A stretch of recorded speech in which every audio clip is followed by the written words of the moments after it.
Hey, howdy, and a big welcome back to Clemhawks, everybody. I'm Yak, ready to take you through yet another ball game here against the Arizona Diamondbacks, the Minnesota Twins. Of course, they are 2-2 in their last four, and the up and down June continues to take place for the Minnesota Twins as they've, mightily been struggling here early on this month. We're halfway through, and the Twins are pretty much a 500 ball team through the first couple months or weeks of June here, and I'm all kinds of discombobulated. This is the second stream, by the way, today. If you missed the Blue Jays stream, well, you missed a gooder, and secondarily to that is the side two. This is stream number 2 of the day, and I have no clue how far we're going to be able to go down the stretch today. So, folks, the Minnesota Twins will not have Byron Buxton in the lineup this evening. It will be instead, in his place, Nick Gordon coming in center field. So it's Arias leading off, Correa, Kepler, Urshela, Kirillov gets back in the lineup. He pinch hit last night. He gets in at first place. Man, we're having a good one.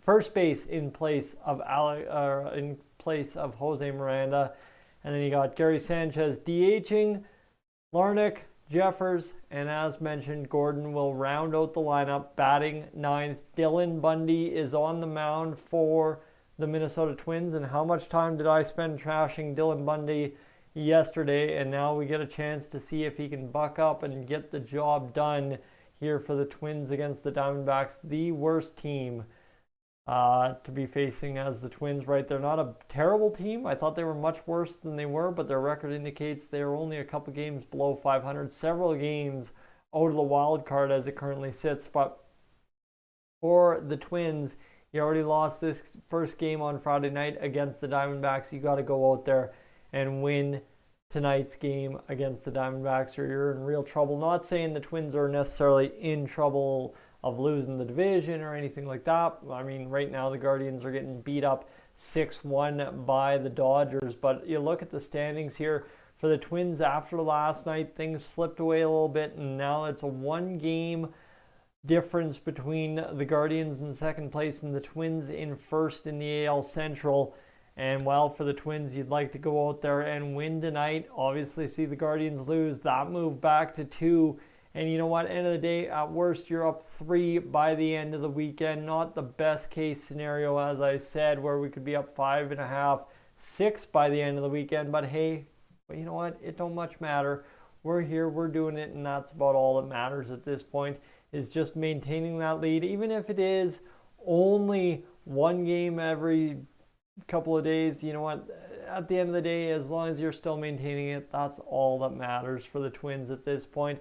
It's June. If you're going to have an up and down June and you're going to play 500 ball, at least finish still in first place, right? You entered the month in first place, just finish the month in first place. Right now, a 2-3 record in the last 5, and that includes 2 shutouts for the Twins against. Against is the big thing, and in those losses, the Twins have a combined 2 runs in 3 games, whereas in the other games, right, they have all 5 games in the last 5. They have a total of 10 runs, so they've been averaging 2 runs per game. The Twins, if you know anything about the Minnesota Twins this season, they are a high-run offense. They get the job done. They're like 4.5 runs per game, and obviously this stretch of 2 runs per game is going to lower that quite substantially. But for the Twins coming in against the Diamondbacks, 4.4 runs scored per game. The Diamondbacks, 4.06. And last night was a 7-2 ball game that the Diamondbacks took advantage of a couple errors and got the job done. And for the Twins, it was very uncharacteristic. After the 3rd inning, they just couldn't send more than the minimum batters to the plate every inning. 1-2-3, 1-2-3, 1-2-3, games done. 251 batting average. Yes, that's helped out by Luis Arias quite heavily at this point, but at the same rate for the Twins, you know what? You're going to have guys that bat well, and everybody else just needs to bat decent, and that's where, right, a guy like Buxton, he got the job done substantially last game, hitting the home run and having a couple of hits. The Diamondbacks batting .217, so you see where this goes, and it wasn't for the fact that the Twins didn't have a bunch of hits. They got a bunch of men on early and got a bunch of hits. They just couldn't cash them later on. They had a couple runners over to third base late in the game and couldn't do it. Twins and Diamondbacks currently tied in the MLB standings with 74 home runs apiece. But this is the big part. This is where the Twins, right, they're not a great ball team in terms of runs allowed. The Yankees are like a whole run better, but they have a 3.79 ERA, right? And obviously the record reflects having a 4.4 earned or runs for versus a 3.79 runs against. However, end of the day is when you start playing this mediocre ball in the middle of June and it starts becoming a little bit more of a habit to not play your best, well, suddenly, yeah, it gets to be a situation as a Twins fan where you're a little frustrated with what you're watching out of the Minnesota Twins and what you're seeing from the Minnesota Twins in terms of the production when it's been there all season, and now over the last 5, it's just kind of slipped away, and the 31 and 35 Diamondbacks aren't and shouldn't be the team that's going to do it to you, is what I'm saying, right? They cannot be the team that does it to you, more or less. So that's where, for the Twins, you just got to buck up and get the job done today, and hopefully that works out. And obviously, there's a couple of changes, right, to the lineup. Gordon's in, Killarov's in, and that should spark something. Killarov's really in need of a good game, and hopefully he gets it today, batting in the 5 spot, right? But that means Arias gets on, Correa brings him around, and then that allows the next 3 guys to go out there and do their jobs. And the bottom of the lineup, too, Larnach, Jeffers, Gordon. The Twins did not get much production out of the bottom part of their lineup last night, so I'd be interested to see if, Jeffers, Gordon, Larnach can come together and, not bat 500, but maybe go 350, 400 in the ball game, as opposed to, I think they were like 2 for 12 last night, the bottom 3 batters in the Twins lineup, that being Kepler, Larnach, and I think Celestino, but Killarow pinch hit for Celestino and also got out. So there's a bunch of tough at-bats there in the bottom third of the lineup last night, and I think that's, again, a key to success tonight. If you can get that bottom third of the lineup, even getting on base, not necessarily turning the lineup over, but getting on base enough to be able to allow guys to come up to the plate 1 or 2 times extra in the game, that would be a huge help, right? Twins obviously still had, I think, 4 at-bats for every player, but you'd like to have seen Correa, Urshela get a 5th at bat in that game, and that could have been the difference between a 7-2 ball game and a 7-7, 7-6, whatever you want to say, ball game between the Twins and Diamondbacks last night. However, that wasn't the case, so you can't cry over spilt milk, and you just go out there and get the job done again tonight. First pitch is scheduled for 8:10 p.m. Mountain Standard Time. If you're in the Twins time zone, you are scheduled for a 9:10 Mountains or 9:10 Central Time first pitch against the Diamondbacks this evening. So I appreciate you being along for the ride with me this evening. It's a late one again in Minneapolis. It's a late one in South Dakota. It's a late one in Alberta. But we'll get the job done here for us tonight, and we'll see what happens here. It's 5-0 for the Colorado Avalanche over top of the Tampa Bay Lightning tonight. Oh my goodness, that's a rough go, that's for sure. But hey, you know what? It is what it is, and we'll just hopefully see the Twins put up a rough go for the Arizona Diamondbacks today. But again, it's all on Dylan Bundy to come through and get the job done. If I'm being honest with you, Dylan Bundy's got to clutch up and get the job done this game, or we could be in real trouble real quick out there against the Diamondbacks. Again, Bundy, this is what you need to know about him. 3-3 record, 10 games played, a .587 earned run average, 46 innings pitched, a .146 whip, and 37 strikeouts. So he's been struggling this season. Obviously, that said, right, 46 innings pitched, that's just over 5 full games pitched in 10 games. So you'd like to see him go out there and potentially throw 5 innings of 1-run ball, and you would see that earned run average drop like no tomorrow, maybe down below 550. And that's what the Twins need, right? They got it from the bullpen last night after Smeltzer was knocked out. It was Thornburg and Duffy that pitched clean on the record the rest of the way home. And that's, hey, you know what? If you're going to get inflated ERAs somewhere else, start lowering them somewhere else at the same time. And that's what the Twins did last night. But today, you know what? Keep the runs against to 2 earned runs, and let's lower that team earned run average by 1 or 2 points tonight and see what the difference made is for the Minnesota Twins against the Diamondbacks, and of course the rest of the MLB as things get rolling here this season in July, right? July is going to start being the big one, but right now we just got to see what we end up getting at here in the sphere of it. So looks like everyone's roasting Mike Smith for being Andrei Vasilevsky. That is brutal. Yikes. Anyway, so that's where we sit right now, is just waiting for this ball game to get underway. It's 8:10 first pitch, 7:55 we currently sit on the clock, or 8:55 and 9:10, whatever you want to say, but we're primed for a game. It'll be Luke Weaver going to the mound for the Arizona Diamondbacks. He's got 2 games played, 1 win on the season, 4.91 ERA, a 3.2 innings pitched.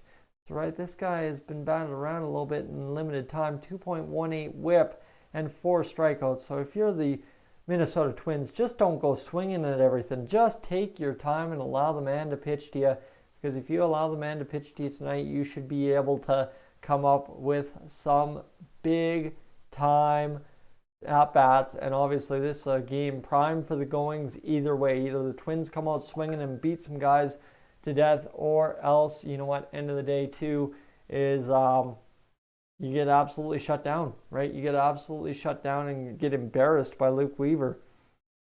So end of the day, it is what it is, and we'll see what happens here for the Minnesota Twins today.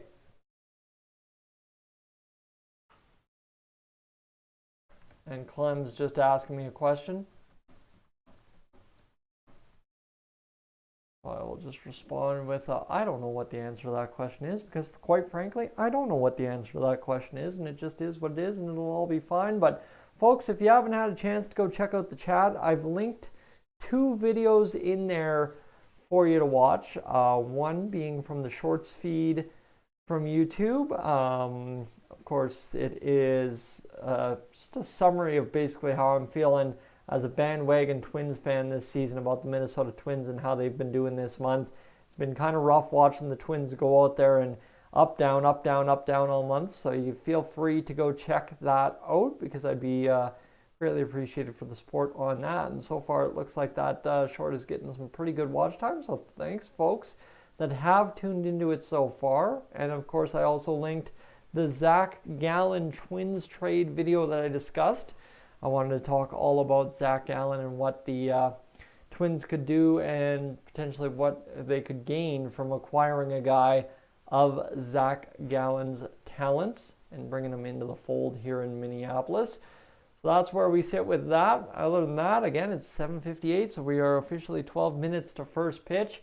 If anyone in the comments section has anything to add, let me know. But right now we're sitting here just waiting for this first pitch to get underway, so as we can get back to discussing ball and more or less raging about ball, especially the way the Twins have been, as I said, playing this month. But it's no big deal, as what else do we have to throw on? Well, we'll go over team leaders. How about that? Jorge Polanco and Byron Buxton lead the Twins with RBIs at 33. Walker over there on the Diamondbacks side also has 33. So one team is several games below 500. The other team is leading a division in the AL Central, and the best RBI guys have 33 RBIs. That's alarming. For Walker, he has 16 home runs. Buxton, with those 33 RBIs, has 19 home runs to go along with it. Luis Arraez is batting .357, unheard of in the modern game, going out there and getting the job done at .357 this season. Ketel Marte batting .269 and leading the Diamondbacks in that department. Joe Ryan and Kelly with the wins, tied at 5 for both sides. Ryan and Kelly dueling with the strikeouts. Ryan has 45 and Kelly has 61. And the Diamondbacks, Mark Melancon has 11 saves on the season. Emilio Pagan would have a couple more if he didn't blow or only convert, or blow, whatever you want to say, only convert 3/4 of his saves or blow a quarter of his saves this season. So we've already been over the team stats. There's really not much else to add to this one other than we just need to get to first pitch. And I think I could probably choose a topic to fill in time. And realistically, again, guys, if you haven't already, make sure to go vote for your Minnesota Twins to go to the All-Star game. Luis Arraez, the big push this season. We'd like to see him get there, right? Your MLB batting champ so far through June 18th. You'd like to see him get to that ball game and go have some fun at the All-Star break. Obviously, we'd love to see Byron Buxton at the Home Run Derby, and then Joe Ryan, if he can continue to pitch the way he has, hopefully get him a nod up there to the All-Star game as well. So there's 3 strong candidates for the Minnesota Twins that you'd like to see get into the All-Star game, and I think it's pretty obvious that all 3 should be there if the fans can rally behind them and bring them there themselves. Obviously, 1 or 2 of them may be managers' add-ins. I think Buxton is a sure shot to potentially be there. Ryan is a guy that would be a manager add-in in case guys start pulling out, which wouldn't be unheard of either. So that just is what it is, and we'll figure it out as it goes along this next month or so. So my friends, currently on the live stream, minute 49 watched per view and 12 views on the stream. So thank you to everybody that's tuning in, hanging out, and enjoying things. Like I said, if you have anything to add to this ball game pregame, let me know in the chat section of this stream. Be appreciative to have you along and chatting if you can. And let's see what we got going here. We're 5 periods and 123 OT in the Stanley Cup Final, and the Tampa Bay Lightning have registered 35 total shots on Darcy Kemper. The Colorado Avalanche absolutely going out there and dominating the Tampa Bay Lightning here in the early part of the Stanley Cup Final. In case you haven't been watching that, it's Tampa Bay and Colorado. Colorado swept Edmonton, and Tampa took the Rangers, I believe, in 6 to get there, and they're both looking like very good hockey teams this year. And Tampa going for the three-peat. Colorado, juggernaut status this season, and they're looking to close it out and get the job done against the Tampa Bay Lightning. And obviously they'll take a 2-0 series lead, and then who knows from there.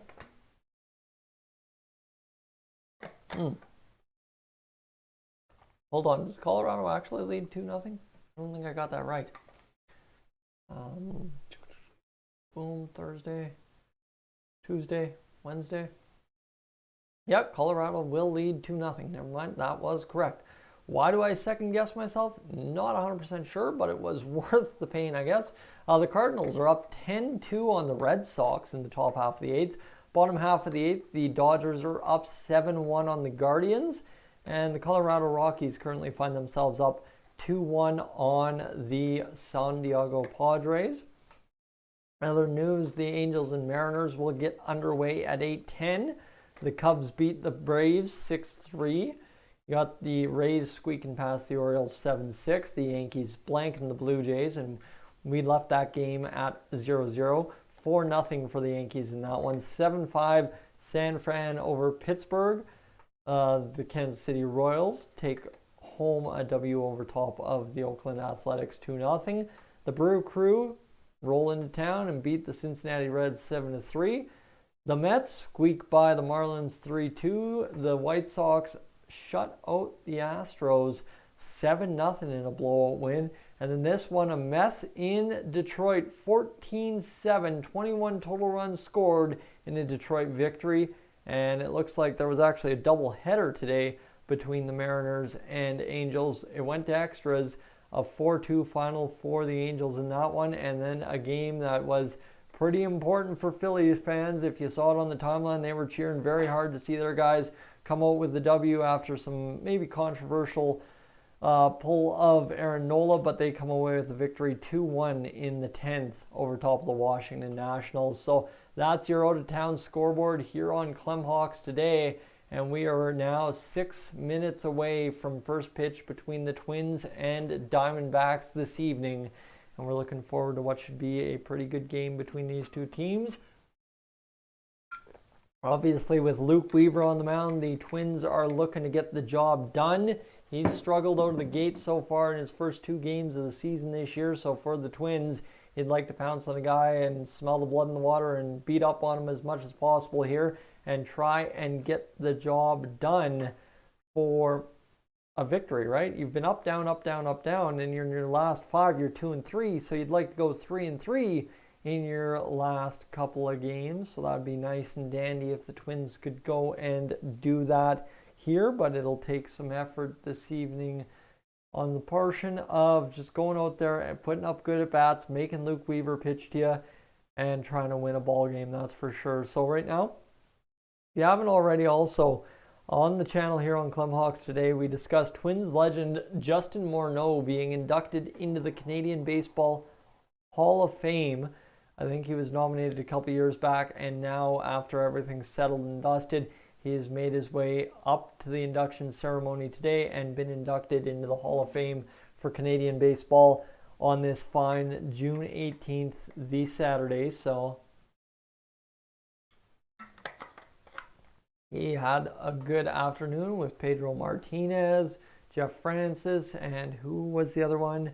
One of the Blue Jays pitchers, Dwayne Ward, was the other one as well. So far that video's been doing all right as well. 22 views. Thank you to everybody that's tuned in. Not really too worried about things here early tonight. We got plenty of time left in the day, and you know what? We've outdone yesterday on Clemhawks, so we will take that as a victory and do it again tomorrow, hopefully even better. As we've still got a game review to go this evening. So now 4 minutes to first pitch between the Twins and the Diamondbacks.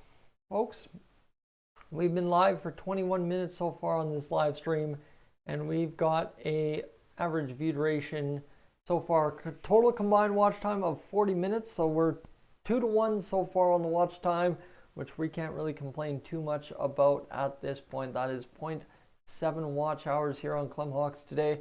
And if you know anything about these live streams, this is why we're doing them. This is why we're here. It's because we got to get our man Clem back in the good books on YouTube and back to how his channel used to be as opposed to how it is now in terms of the back end stuff. So put in the work and help out a friend, right? That's what it's all about at the end of the day. And baseball is all about teamwork. And that's what this Clemhawks is for sure. By the way, if you're just tuning in, I'm not Clemhawks. I'm Yak, Clem's buddy. Just wondering. And if you're wondering about the accent, I'm a thick backwoods Canadian accent. So don't worry about me too much. We like to rip the dirty Canadian accent as much as possible. Anyway, there really isn't much else I can add here for the Twins pregame. 8:08, we're moments away from first pitch now, and things are looking pretty positive here as we get underway. Last night's stream just trickling in a view. Last night's stream hit 95 views, so we'd like to try and top that this evening if we can. So folks, tell your mother, tell your brother, tell your friends. Come on out, hang with Yak, and enjoy the box score of the Minnesota Twins game against the Arizona Diamondbacks as we get things set up for what should be, like I said, if the Twins go out there and put up good at-bats against Luke Weaver, there is no problem with winning a ball game. And also, anyone that tuned in last night's live stream, do you notice anything different about the background compared to last night? I think I've done a little bit of renovations today, and it looks much better. And in fact, you can actually see if I skirt out, I've added a couple of hats to the display. The pucks are there now, fully nicely laid out. The pictures have been changed. The jerseys have been fluffed around a little bit. And the bookcase is actually solidly 3 inches to that side of the screen than you were used to, right? See, look at that. Look at that. Look at how good that looks. There's an extra hat there hiding behind my shoulder, and it just is what it is. But now first pitch, see, this is why I just can ramble for ages, because sometimes you need to get to first pitch and it doesn't have to be the cleanest thing possible. And right now, there we are. Storms in the Dakotas today. I guess it's been an active kind of day here in Alberta for storms. There was some hail just to the south of Calgary today. So always interesting when there's hail in Alberta, because you know, it's stuff that damages stuff, and right now it's bad time if you got flowers in the ground and stuff and they're getting damaged by the hail. But folks, here we go, 8:10. We are ready for first pitch. It will be Luke Weaver throwing the first pitch of the ball game between the Diamondbacks and the Twins this evening. Dylan Bundy going to the mound, opposing him for the Minnesota Twins. 5.87 ERA, 46 innings pitched this season, a 3-3 record in 10 games started. Cool Mad Mike, hey, yes, let's go Twins, absolutely. Let's see if they can get the job done tonight. Would love to see the Twins get going, and actually I guess I should, pardon me, add this for you. We can actually have that featured in the live stream again because I figured out what was going wrong with my scoreboard the other night. So here we go. Bing, bang, boom, scoreboard. Right on. There we go. 0-0 between the Twins and Arizona Diamondbacks. In the top half of the first inning, Luis Arraez steps up to the plate to face Luke Weaver in this ball game, and looks like Weaver's already got an 0-2 count against Arraez early on in this one. So it'll be Luis Arraez, though, battling back 2 pitches against Luke Weaver, and he gets himself a single to left field. So the Twins cooking early, and Luis Arraez doing exactly what he does 36% of the time for the Minnesota Twins, and that is get on base on board by a hit. His on base percentage is much higher, like 40%. But now Carlos Correa, exactly what I said, right? Arraez and Correa have to get on base and allow the next couple of guys in the lineup, 3, 4, 5, to do their job tonight. And of course, right in there you got Kepler, in there you got Killerov, you got guys in there, and it's a ball to Correa. So a 1-0 count here for Correa to try and do something against Luke Weaver. And Correa's got a .297 batting average, 5 home runs, and 20 RBIs this season, but he swings at that one. It's a strike rate there. And for Correa now, all of a sudden in a 1-1 count, and this is going to be a high-scoring affair. Yeah, Mike, I would not disagree with you. Like I said, Luke Weaver, he's been struggling this season. If the Twins put up good at-bats, do what they're best at, and go out there swinging, they'll be just fine. And for the Twins, that would be a key to success today, right? It's a 2-1 count now to Correa, but just go out there and make Luke Weaver pitch to you and hit him when it's time to hit him. You aren't going to lose. And obviously, yeah, Dylan Bundy's pitching for you, but the Twins offense versus the Diamondbacks offense, yeah, we saw them score 7 runs last night, but if that's all they got, the Twins against Luke Weaver early on should have no problem. Still in this 2-1 count for Correa here, and again, like this is the big thing. He now fouls it back, and so far, you know, everything's been down to Correa in this at-bat. Don't know where that foul ball was thrown yet, but for Luke Weaver, right, he's only pitched 3.2 innings in the majors this season, so you'd like to possibly see more or less what the Twins can do against a guy who hasn't settled in for the season yet, hasn't figured out what he is in the majors yet. So yeah, even still, ball number 3 to Carlos Correa, full count. I doubt you throw a Luis Arraez running to second on this one, but for the Twins, right, this is exactly what I'm talking about. Luis Arraez right away gets in there, gets a base hit on the first 2 pitches. Carlos Correa goes in there and gets the job done. And now what do we have happen to Carlos Correa? He strikes out. So now 1 out, and Luke Weaver, who's had more than basically a K in innings so far through 4 innings to start his season, now has 5 Ks in 4 innings after getting his 5th of the season on Carlos Correa. So that still brings up Max Kepler, who should be able to do something here. Kepler did not have a great game last night, and a couple of times late when it was his turn to come up and do something, he was pretty much one and done right away kind of deal. So Kepler with 6 home runs, 28 RBIs on the season. Like to see him come up and get something going here in this top half of the first inning. .245 batting average this season. Like I said, 6 home runs.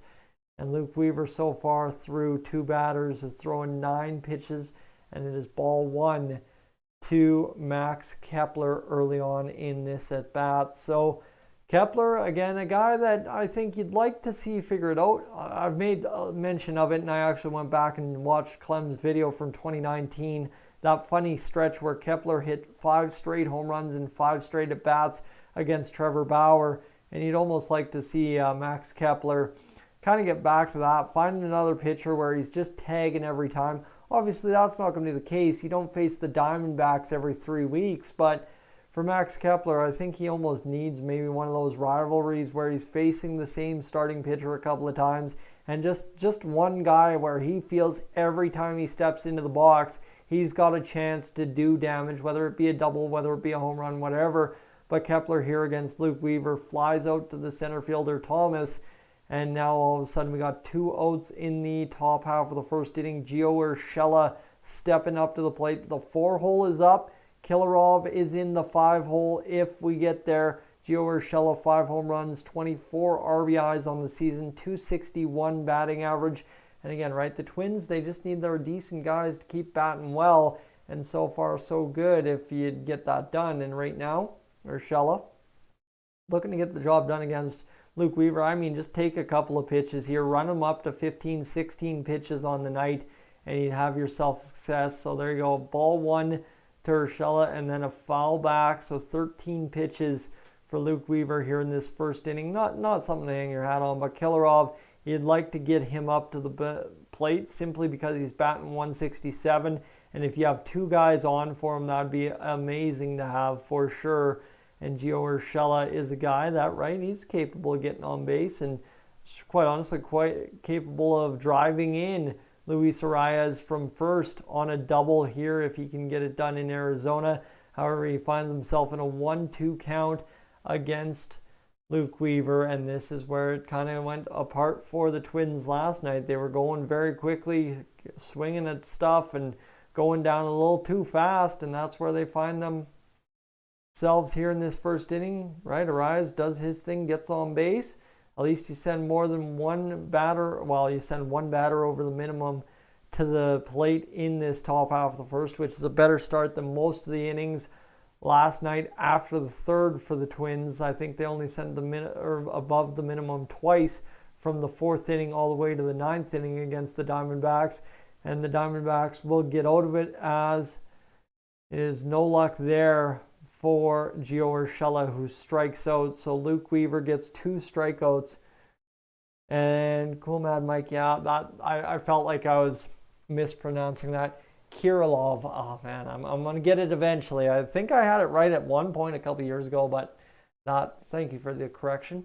I really appreciate the correction because the guy needs that once in a while. But for the Twins, right, not a great start to the ball game, but they did get a rise on base. And if you're cheering for one thing, that doesn't matter if you win or lose. As a Twins fan, seeing Luis Arias just continue to get base hits, that is all that matters at this point in that top half of the first. It's a wasted inning other than that, but Luis Arias now batting solidly once again, 360, and Kirilov will come up to the plate and lead off the top half of the second. So again, there's somebody to cheer for to begin that inning, and it's Kirilov, Sanchez, Larnach due up in the top half of the second. Varsho, Thomas, Rojas due up in the bottom half of the first inning for the Diamondbacks. Of course, Dylan Bundy looking to have just as quick of an inning as Luke Weaver did. That was a pretty effective inning. 2 strikeouts for Luke Weaver early on in this ball game, and you'd like to see if he can't start stumbling a little bit as a Twins fan here, because yeah, we can't have that guy pitching that well all ball game long. So already up to 30 views on the live stream, folks. Welcome in, and appreciate you being along for the ride here on Clemhawks today. It's a great day for a ball game, and hopefully a great day for a Twins win today as well. It would be not too bad to take home a W against the Diamondbacks after kind of struggling against them last night. A 7-2 loss. And let me see if I can't just enlarge that scoreboard a little bit so as we can actually have a little bit more visibility for that. So as you can see the runners on base on your cell phone if you're watching on your phone or on your tablet or whatever back home tonight. So right, currently now mid-first, it's Dylan Bundy coming up to the mound for the Minnesota Twins. He's got to try and really get the job done here, right? That's the big thing. He's got a 5.87 ERA. And if you go over to Luke Weaver, he wasn't rocking too pretty of an ERA either, but now all of a sudden down to 3.86 after that 15 pitch first in which he has 2 strikeouts and 1 hit. And now all of a sudden, you got Dylan Bundy coming up against Varsho, who's, well, you know what? He's 247, 9 home runs, 28 RBIs on the season, leading off for the Arizona Diamondbacks. But right out of the gate, it's 2 strikes from Dylan Bundy, a taken strike and a swinging strike to get things going. So Dylan Bundy off to the right start here. If you're a Minnesota Twins fan, you like to see that from him, that's for sure. And obviously, you'd like to see him finish off the strikeout and get the job done here. And if anyone's kind of wondering what the optical illusion I have running here is, I can't watch the ball game. I'm in Canada. I don't have MLB TV or anything. But look at that. Varsho strikes out. So Dylan Bundy off and running right out of the gate gets the strikeout of Varsho, and that lowers his ERA by .04. So 4 points off the ERA in 1 strikeout for Dylan Bundy. And through the first 5 batters of the ball game, we've got a total of 3 strikeouts. We said it could be a high-scoring affair tonight, but now all of a sudden you got a strikeout show from the pitchers through the first 5 batters of the game. It's an 0-1 count to Thomas of the Diamondbacks, the center fielder who has .276 batting average on the season, 5 home runs, and 14 RBIs. And if you're wondering why I'm a little antsy in the chair today, I've been in the chair most of the day doing that Blue Jays stream, and then of course all the videos. And Thomas lines out to right fielder Max Kepler, and quickly Dylan Bundy is through 2/3 of an inning clean here in the bottom half of the first in Arizona. So that's a big time win right there. If you're Dylan Bundy, you've come out and done exactly what you need to do right out of the gate here in Arizona, is just rack up a couple of outs and match exactly what they're doing against you. And now Josh Rojas comes up to the plate. He's batting .254 on the season, 4 homers and 16 RBIs. And Dylan Bundy, to his credit, through the first 2 batters, is yet to throw a ball. 6 strikes, 100% strike ratio. And there you go, just cursed it. Ball number 1 to Josh Rojas. And there you go, that's the way she ends. But that's a hot start. Anytime as an MLB pitcher, you can come off the bench and come out of the mound firing strikes 6 in a row to begin a ball game. You're going to have an all right night. But now 2 balls in a row from Dylan Bundy to Josh Rojas, and you've got yourself hold on a second, a 2-0 count to Rojas here. Little air bubble in my throat there just as I went to say that. 2-1 count though, as Rojas fouls off the next pitch. And so far 9 pitches in this inning for Dylan Bundy, looking to work less than Mr. Luke Weaver, who threw 15 pitches in that first inning. And this is kind of the new modern ball that I really like watching, is you watch those pitch counts so closely because it tells you exactly when a guy is going to get pulled, more or less. And 3-1 ball count to Josh Rojas now. And I should have never touched the cap because I've got the allergies acting up.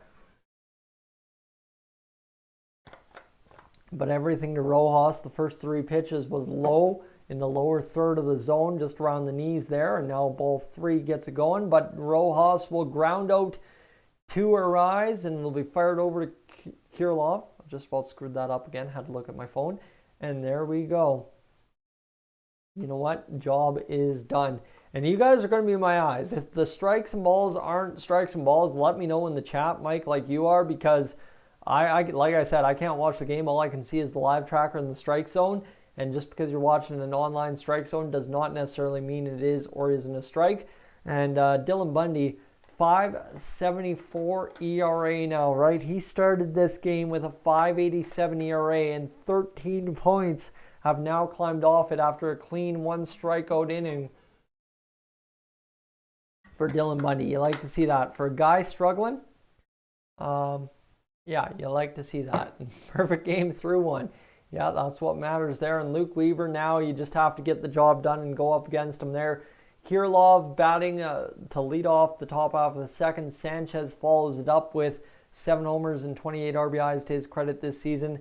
And Larnach will follow him up with 5 home runs and 18 RBIs on the season. My friends, good evening and welcome to Clemhawks. If you're just joining us, it's been a good start to the ball game. Both pitchers have come out and been rather effective to start this ball game, and now we get to watch what the Twins have to feature in this top half of the second inning. The Twins are the only ones to send anyone on base so far through the first inning, so we'd like to see that potentially continue here going into the second inning, that is for sure.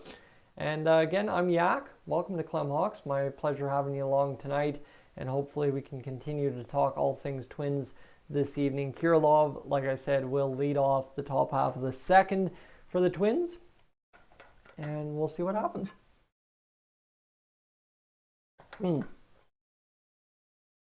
But that water is absolutely elite tonight, I must say that. I've been drinking a lot of water today, crushing it off because been outside cutting the lawn, been upstairs working on laundry, all that, and been working around the house, and it's been a productive day. We've also gotten like 6 videos up on YouTube, so it's not a bad day at all to be Yak today here on Clemhawks and over on Dollarny TV as well.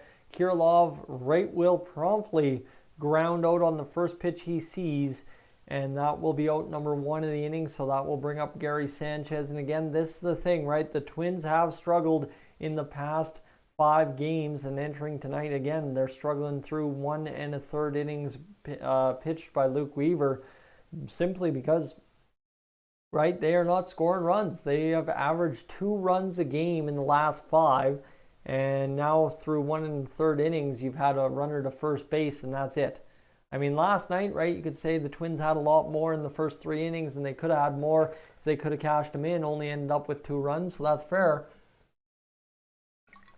But it's ball 1 to Gary Sanchez here in the top half of the second inning, and the Twins at some point, I think, just need a couple of back-to-back home runs, right? Just jack 2 solo shots back-to-back and really put some emphasis on going out and winning this game early on. I think that'd be number 1 here. And now Luke Weaver up to 19 pitches on the game, 11 of them for strikes. So there we go. The Twins are working them a little bit. There you go. That's what I said, right? Go out there and work it out.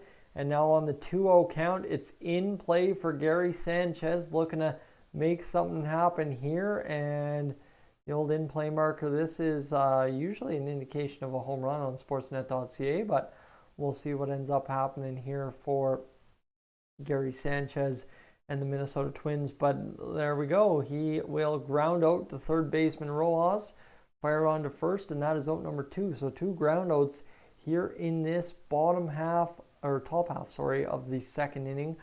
And now Luke Weaver is through 2 batters, and here's the thing for Luke Weaver, down to a 3.38 ERA already just like that. So that's pretty rough if you're the Twins. You're making this guy look good in limited innings so far, and hit and miss offense, literally like Correa said. It's weird, I thought we were raking. Yeah, right? And now all of a sudden, they are struggling, right? 2 runs in your last 5, and you're almost through 2 more innings without another run. And I don't know what the Twins have been doing here lately, but they are struggling, that's for sure. A 1-2 count here to Larnach. And this is the other side too. Like I said, these guys, Larnach, Jeffers, Gordon, they have to get on base tonight. They, like, if you draw walks, if you hit a double, if you hit a single, if you get on board via an error, I don't care. You got to get on base if you're Larnach, Jeffers, and Gordon tonight, because last night the bottom 3 guys didn't do it, and you got to get it done now. So that's for these guys. You got to go out there and get it done. And so far, Larnach, now he's challenging Luke Weaver a little bit more, making him throw some pitches here, a 2-2 count. And that's a better result there than the last 2 guys, but it will be the end of the second inning just like that. Larnach wasn't able to put up enough of a fight. Larnach strikes out, so Luke Weaver's got 3 strikeouts through 2 innings, and his ERA all the way down now to 3.18 on the season. Yes, that's only in 5.2 innings pitched, but still, right? For the Twins, you're making a guy that coming in shouldn't look good. And all you can hope is that the Diamondbacks continue to make Dylan Bundy look good. Looked good in that first inning. He threw 11 pitches, and he'd like to try and go out there and throw less than 14 to try and keep the under on Luke Weaver. And so far, this is the breakdown for Dylan Bundy. 4 called strikes in that first inning, 1 swinging strike, 1 foul ball, and 2 in-play strikes for his 8 strikes. That's not a bad situation there if you're getting right. There's been, 3 balls made contact and 5 of them have missed the bat or been called for a strike. That's not bad at all. Walker, Peralta, and Kennedy, who was in his MLB debut last night, will come up to the dish in the bottom half of the second inning for the Diamondbacks here. And folks, welcome in to Clemhawks again. I just see that, like, every time I come over to the live stream page, it seems like there's been a bunch more people in the stream that I didn't welcome in. So my apologies if I'm not welcoming you in as you arrive. But folks, thank you for being along for the ride here as we continue to chew through this ball game. And all of a sudden, up to 50 views on Clemhawks this hour in 30 minutes. That is kind of unheard of numbers here on Clemhawks lately. We've been not really getting it done. Still thinking offensive explosion is coming. Well, Mike, I'd say the exact same thing as the Blue Jays game today. I watched a stalemate. Manoah was pitching well. The Blue Jays weren't hitting very well off of Tyon, and then all of a sudden in the 5th inning, there comes the offense from the New York Yankees, and it was game over. So that's where I'd be looking to here is just it's a matter of time, I'm sure, because even for the Diamondbacks, it was a matter of time for them to get going last night, and then they ride home on a 7-2 victory. 9 total runs in a ball game, you're talking that's a lot of runs in a ball game, right? You're usually around 6 normally, so a take and strike from Walker, and again, there's Dylan Bundy firing in strikes that are missing the bats. Who is winning Padres versus the Rockies? Raquel, let me find out for you. I can find that right now, as it's actually the Rockies ahead 2-1 last I checked. We can check again here quickly. It's a ball to Walker, and let me just quickly open this link in a new tab here and see if we can't get an update between the Rockies and Padres. It's 3-2 now for the Padres in the top half of the 5th inning. And it will be a pop out to Correa for Walker. And that is another out for Dylan Bundy, folks. There we go. He's crushing it. So 3-2 for the Padres right now. And that's a pretty important game, I guess, if you're a Diamondbacks fan tuning in, which I'm going to assume, but I don't want to make you know what out of you and me. But right now, Dylan Bundy now facing David Peralta, who takes ball 1. Bundy has 14 pitches, 10 of them for strikes in this ball game, and one of them was, of course, that in-play strike. So he's been effective. 11 strikes now on the ball game. And just going out there and getting the job done if you are Dylan Bundy. And of course, if Luke Weaver is going to do that, hey, you know what? 2 terrible coming into the game pitchers. Why not? Go pitch. Go pitch and pitch well. Sure. Or just give us that offensive explosion that you give every other team. Frankly, I don't care. But I just want to see something good come from this game, especially for the Minnesota Twins, who need something good to come from this game because they are struggling mightily right now, and they need to try and turn things around a little bit here. Right, the June month has been tough for the Twins. Up, down, up, down, up, down, up, down. And you'd like to see things kind of start turning around here for them in the next little bit if you can. And right now, this is all started off, hopefully, by Dylan Bundy pitching his best game of the season. Hopefully, that's the end of the day what we're hoping for here. And Bundy's pitched a gem so far, right? He continues to attack hitters. And yeah, he falls behind 3-1 and still is getting outs and now finds himself in a 3-2 count against David Peralta. Peralta who's batting that .236, but he's got the 8 homers and 27 RBIs, still producing the big bat numbers, which is what David Peralta does in the MLB, has done for the last several years. And now make me show you a pitch here between Bundy and Peralta. And it will be Peralta lining out to Gordon. So the outfield's had a couple of catches so far through an inning and 2/3, and that will be that. Dylan Bundy picks up his second out of the bottom half of the second inning. And look at this. We got a little bit of a pitching battle developing here. And what a one-handed grab by the young fan. Ooh, there we go. Now, you know what? Even if I had the broadcast angle in Canada, I guarantee you they wouldn't show me that. That's for sure. But here we go. Kennedy will step up to the plate against Bundy. Kennedy, the rookie, Buddy Kennedy.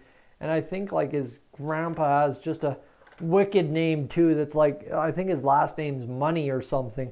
It's like, what is going on in this family? But it's Buddy Kennedy flying out to right fielder Max Kepler. And my friends, yes sirree, Dylan Bundy is through 2 innings clean against the Arizona Diamondbacks. And hey, you know what? Just give me that Twins offensive explosion. And this is exactly where it is. This is primed for some offense. All you have to do as Jeffers is get aboard. You're batting a .181, 4 homers, 16 RBIs. Get on base. That's all we're asking. I know you only do that 18.1% of the time. Get on base. Nick Gordon, come up, do Nick Gordon things. Get on base because of whatever you do well, right? I've seen Nick Gordon do several things well. Just do something right.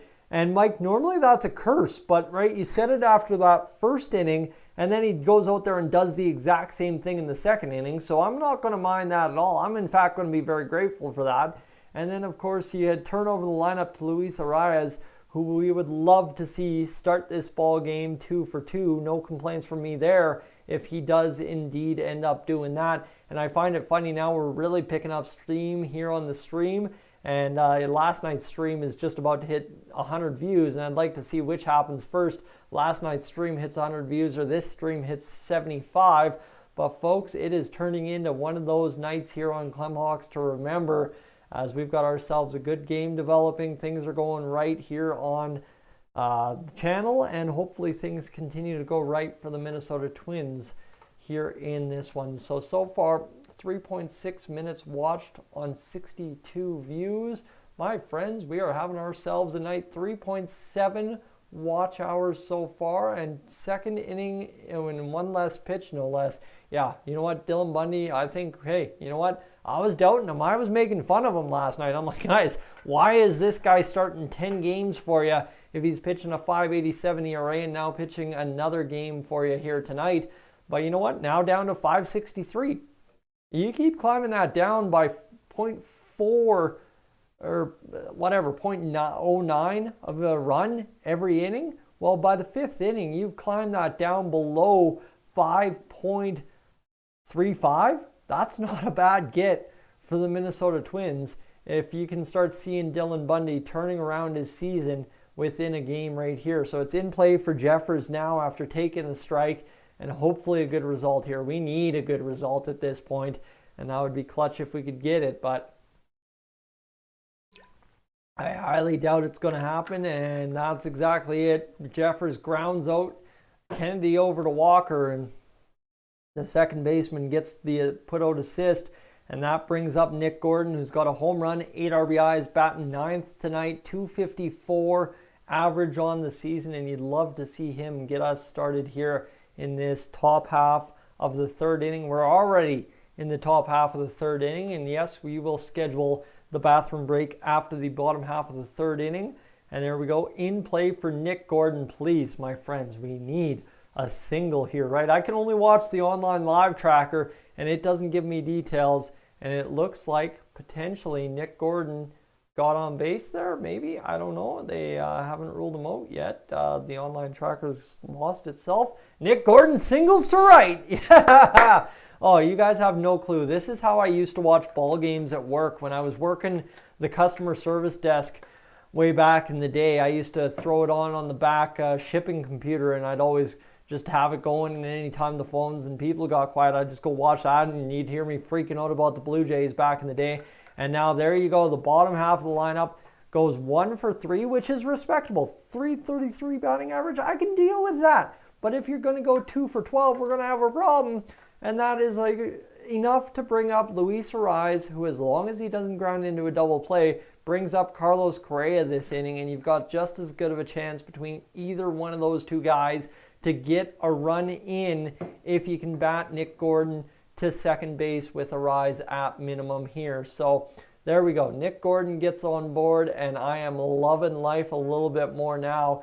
You've 2 innings out of 3 sent more than the minimum batters to the plate, unless Arias grounds into a double play, heaven forbid at this point, but we'll take what we can get early on in this one. Arias 1 for 1 batting, .360 on the season. Yeah, let's go. Gordon's over to third, and Luis Arias singled, and that brings up Carlos Correa, For the first time this game for a Minnesota Twins batter, a runner in scoring position. Yes, sirree. Let's go. There we go. Here we go. Here we go, Mike. This one's for you. I think we got this cooking now. Arise singles Gordon to third.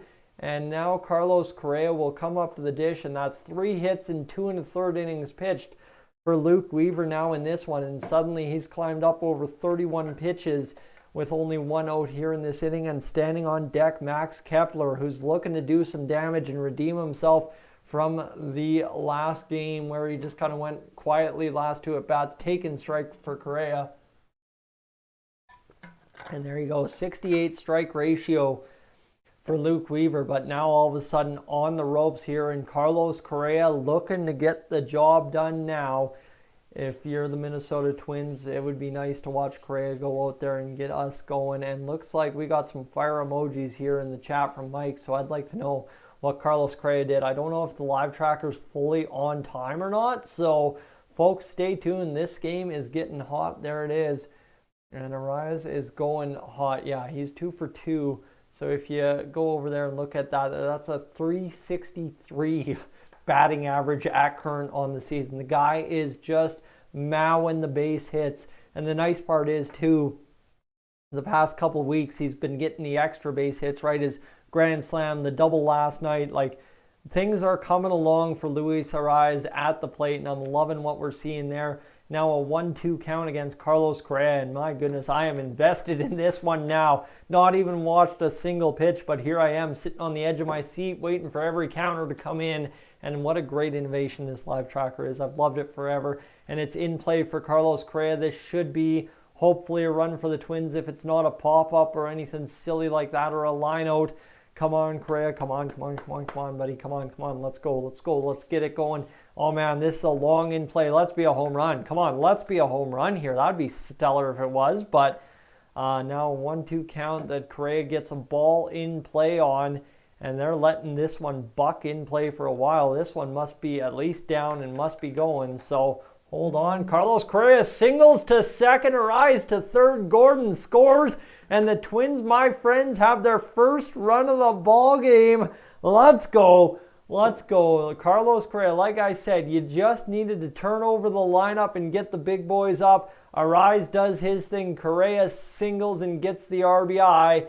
And Max Kepler comes to the dish. Similar situation. So Correa, the first at-bat with runners in scoring position in the game in the top half of the third inning for either team, and Correa goes 1 for 1 and clutches it. You like to see it, and that brings up Max Kepler, who's got the advantage batting left-handed against the right-handed pitcher Luke Weaver. And here we go. Right now, 1 out in the top half of the third, and all of a sudden Luke Weaver is a little on the ropes here. 3 straight base hits for the Twins have resulted in a run and the runners on the corners. You like to see that. A 1-1 count for Max Kepler.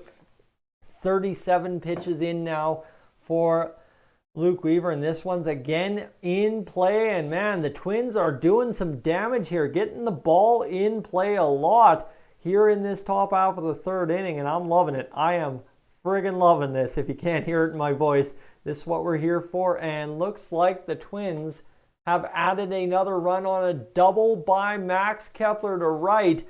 Arise scores and Correa's over to third. So there you go. The big boys, the number 9 spot, getting it done. And that brings up Gio Urshela, who's one of 3 strikeouts for Luke Weaver this game. Oh, yeah. There we go. We're talking about it now. This is exactly what we've been waiting for.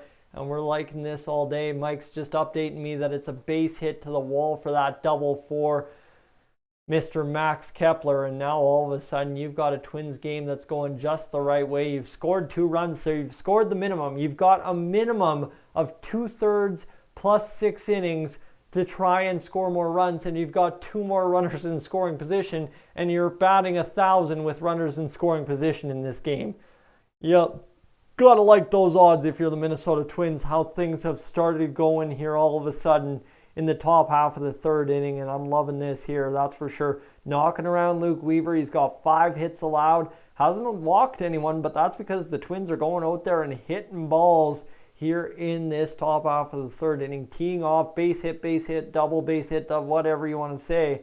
And now all you need is Gio Urshela to go deep and get ourselves a home run here. But for Luke Weaver, all of a sudden, things were going right. But now the ERA is up to 6.0 on the season. And Urshela batting here now.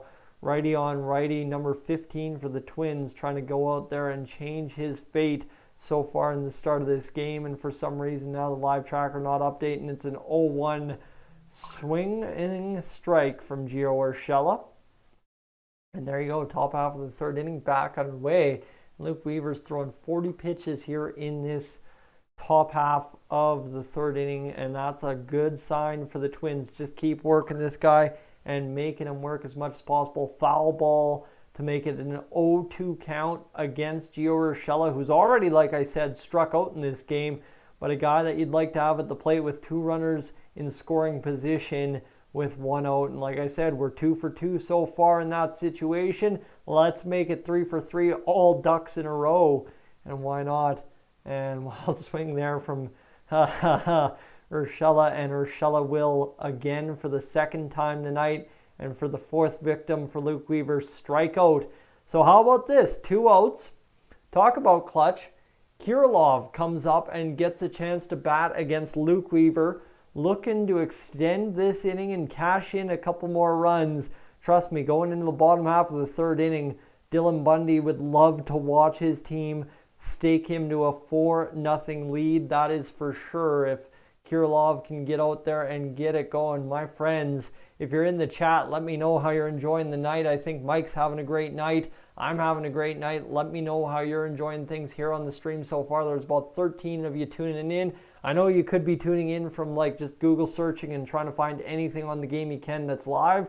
So I don't mind if you're not chatting. That's perfectly fine by me. But folks, if you're in the chat just hanging out, say hi, let's go, and let's cheer on Alex Kirilov to hopefully clutch up a couple of runs here for the Twins and get the job done. But it seems like Weaver's taking his time between batters a little bit more than he was earlier in the game. Things were zipping along quite early on, and now all of a sudden, there we go. What's going on? Let's go Twins. That's right. 2-1 count now to Kirilov. That's just the live tracker not updating, Tyson. That's not Weaver taking his time. That's the live tracker taking its time. And Alex Kirilov finds himself up in the count 2-1. And yeah, it's been a solid game to start for the Twins. You've gotten the pitching. You've gotten the hitting now. I watched the game here in Arizona last night. Extremely upset with Rocco with his decision last night. Which decision are we talking about? I didn't tune in until like the 5th inning. So if I missed something there, let me know. Healthy swing by Alex. All right. Top half of the third inning here. Waiting for this one to get a result for Kirilov. Luke Weaver on the fence here a little bit in this third inning. It's been nice to watch the Twins come up and swing the bat because I didn't get to watch this at all. Taking strike to make it 3-2. So there you go. 2 outs. Counts loaded. Everything's up and in so far through the first 4 pitches that are on the live tracker to Alex Kirilov. So I don't know, or I guess up and away. He's a left-handed batter. But that's, I guess, the pitch tracking from Luke Weaver. That one was in, and there we go. In play, baby. In play again. It's been good to us 3 times in a row. Come on, do it for us one more time here and cash those runners in from second. And like the longer the in play sticker flashes green, that's what you want to see here on Clemhawks is on the live tracker. The longer it's in play, that's good. Kirilov doubles to right. Oh, yeah. Let's go. Correa scores and Kepler scores. And just like that, you've got yourself a 4-0 lead like I said we needed. And guess what? The inning extends. We are 3 for 4 with runners in scoring position. Urshela is the only one that scored struck out. And you like to see that. Top half of the third, you stake yourself to a 4-0 lead, and the curse is suddenly broken. You've averaged 3 runs in the last 2 games instead of 2 runs over the past 5. You're liking to see that, and the Twins are rocking and rolling now. And that feels good there. Gary Sanchez, 0 for 1. He's DHing today, comes up to the plate here in this top half of the third inning and takes a first pitch strike. And now all of a sudden the Twins coming alive and getting the job done in this ball game. My friends, it feels good to be watching the Twins come up and get this done, that's for sure. And now let's see what Gary Sanchez can deliver here with Kirilloff over at second. 2 outs in the top half of the third inning. Luke Weaver's up to 50 pitches. So if you're the manager of the Diamondbacks, I don't know if Weaver makes it out of the 4th inning. I don't think he does. With the way the Twins are swinging this inning, the way they've gotten it going, right? Like basically 5 guys have hits this game, and Luke Weaver is now up to an .853 batting average. Oh my goodness, or ERA, sorry. That's rough, and it's in play again. Come on, Gary. Double up again, and let's score yet another run, shall we? Just keep getting guys second home, second home. Gary Sanchez, the longer it flashes green, my friends, that's what I've learned in this limited time, is the fact that we are keeping it going. And that's 2 balls hit to the wall. That Kirilloff double, I guess, was hit to the wall as well. And now Sanchez got it in. He homers! Oh, baby, here's the Twins offense I know and love. Gary Sanchez with a home run. And you see that flash up on the graphic. You saw that, right? You saw that. I hope you saw that. That is sick. That's what the Minnesota Twins graphic does here. And look at this. Look at this. I get to rewatch it. I get to rewatch it in real time. Home run, baby. Oh, my goodness. Let's go. Gary Sanchez absolutely smacks one gone.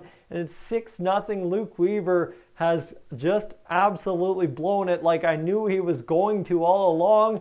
And now Larnach comes up against Weaver. Oh, yes, baby. Let's go. 6-0 top of the third for the Minnesota Twins. Hey, you know what? The Diamondbacks can still get it going, but it's getting going. Should have given our starting pitcher a break at the 4th rather than the 6th inning. Also, why is Buxton starting on the 1 position as a DH? Like, come on, I get that. I feel that. Yeah, I was a little confused why Buxton was in the leadoff spot last night. But there we go. It's a 1-1 count now to Larnach. And there you go. There is the offense you've been waiting for all day. The Minnesota Twins 1 run away from putting up the same number of runs as the Diamondbacks did in 9 innings. And they could do it here in this top half of the third if Larnach can get a hold of one. And that pretty much brings up Jeffers, who I believe batted this inning. Jeffers started this inning off. So the Twins have sent 9 guys to the plate this inning, and that will be it. That'll be all as Larnach flies out to Peralta. And the Twins put up 6 runs in 3 innings on Luke Weaver, a 10.80 ERA on the season, and you like to see it. 6 hits, 6-run third inning for the Diamondbacks pitcher there. Yeah, you know what? That's a rough go. 6 hits, 7 hits, 6 runs. Looking at it backwards, saying it backwards for the Minnesota Twins after the top half of the third inning. And that there is the offense we want. I'm going to take a quick second to step aside and take a bathroom break. Sorry, I'm dying. I've drank that whole bottle of water, but I'll be right back.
There we go. All right, back at it, ready to rock and roll for this bottom half of the third inning where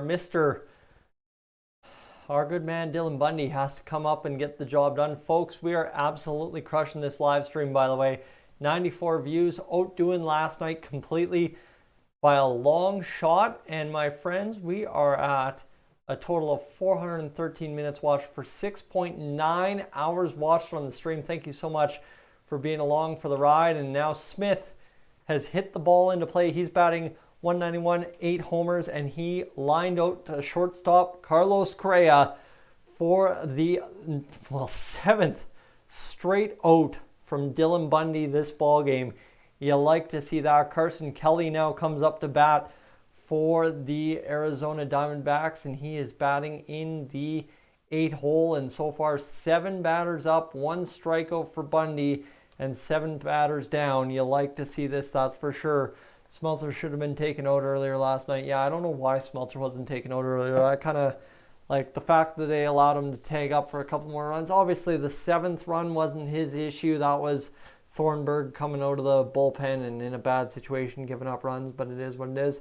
Nothing hit hard off Bundy yet. You like to see that as well. Bundy so far throwing 60+ percent of his strikes in for strike, or 60% of his pitches in for strikes. This is the part of the ball game where I start tripping up on my words. Trust me, just wait until we're in the 9th inning at 11:30 tonight. But yeah, you know what? Crowley now in there. Go Twins, Marcus. Yes, sirree. Dylan Bundy is going Twins for sure. Flies out, gets Carson Kelly to fly out to center, and now all of a sudden you've got yourself fly out to center, right? Center fielder Nick Gordon gets the catch, and now you've got 2 quick outs here in the bottom half of the third, and Bundy hasn't even thrown 30 pitches yet this ball game. Perdomo comes up to the plate to face Bundy, and Bundy's through 8 batters clean. You know what? Just get through the third clean. You know what? I don't care what happens after the 4th for Bundy. Just get through the 3rd inning clean, and I will be very, very happy with the results. Now down to a 5.55 ERA on the season, just absolutely eating away at what was an atrocious ERA entering this ball game at 5.87, now down to 5.55, and that's every single batter. It's getting more and more respectable for Dylan Bundy, who's started 10 games for the Twins, and you'd like to get it going if you can just keep it going. And there you go, Perdomo grounds out, 9 up, 9 down. Mike, you can say it in the chat. I'm not going to say it until you say it, but for the Twins, Dylan Bundy is having one heck of a special start to this ball game, that's for sure. Coming out, firing on all cylinders, nothing hard hit him off yet, and he's just going out there getting this job done for the Minnesota Twins early and often in this ball game through 3 innings, my friends. It's been stellar watching Bundy get the job done, and I'd like to hopefully see the Twins offense get it done in the top half of the 4th, if I'm not kidding you there, that's for sure. So let's see where we're sitting at now. All of a sudden crossing 7.4 hours off our list here on the stream. Folks, thank you so much for tuning in and being a big part of the success here on Clemhawks today. Yesterday was a great day on Clemhawks. Of course, we had that big stream yesterday, and now all of a sudden this stream is 2 views away from topping yesterday's stream, and we're clutching up and getting going towards where we should be. If you folks haven't yet, I'd like to invite you to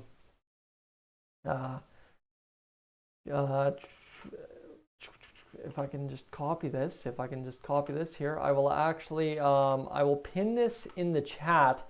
I'd like to pin that one, and then if you haven't already, I'd like to suggest to you to check out this short that I did earlier today about how it feels being a Twins fan today. Feels like this being a Twins fan, right? And then we should be back to baseball after commercials. And there you go. I did Clemhawks' first YouTube short today, so that was a landmark achievement in terms of things today, but at the same rate, definitely check out that pin chat and let me know what you're thinking about for the Minnesota Twins and Zach Gallen, who's a member of the Arizona Diamondbacks. But I think naturally, based on what he's brought to the Diamondbacks so far this year, would be a great addition to the Twins bullpen. But if Dylan Bundy is going to be perfect through the first 3 innings every game, I'm going to take my chances with Dylan Bundy at this point rather than give up assets. And due up for the Minnesota Twins, it's the exact same suspects as last inning. Jeffers, Gordon, Arias, and Gordon's 1 for 1. Arias is 2 for 2. And yeah, you'd love to see those guys get up. Jeffers takes ball 1 to start the top half of the 4th. And Luke Weaver, talk about not getting Devin Smeltzer out of the ball game in the 4th inning. Luke Weaver is still on the mound for the Arizona Diamondbacks. I guess that is just the sad shape of their team this season. Kind of an indication of Luke Weaver gets the start after only pitching 3 2/3 innings so far through 2 games, and now gets the start for the Diamondbacks and gives up 6 runs and is still out there in the top half of the 4th inning. And it's 2 balls to Jeffers, 58 pitches on the night for Luke Weaver. He's throwing 66% for strikes, but when you consider all the balls hit into play, 7 balls in play, well, okay, suddenly those strikes start coming down a little bit. It is Jeffers who fouls out to Walker in the right side of the diamonds. So Jeffers now 0 for 2, but that's fine and dandy because Nick Gordon, you know what? Again, if you're going to go 1 for 3, 33 batting average in the bottom half of the lineup, Nick Gordon's the guy that now has to get it done because Larnach didn't get it done in either of his 2 at-bats, and nor did Mr. Jeffers. So now you've got a chance here for Gordon to come up and start this inning exactly where the top half of the 3rd inning started last time out. And I'd love to see what Gordon can bring here and hopefully not tidy up and go 3 up, 3 down this inning after 6 straight runs there in the top half of the 3rd, because end of the day, it's just poured on. Keep it coming.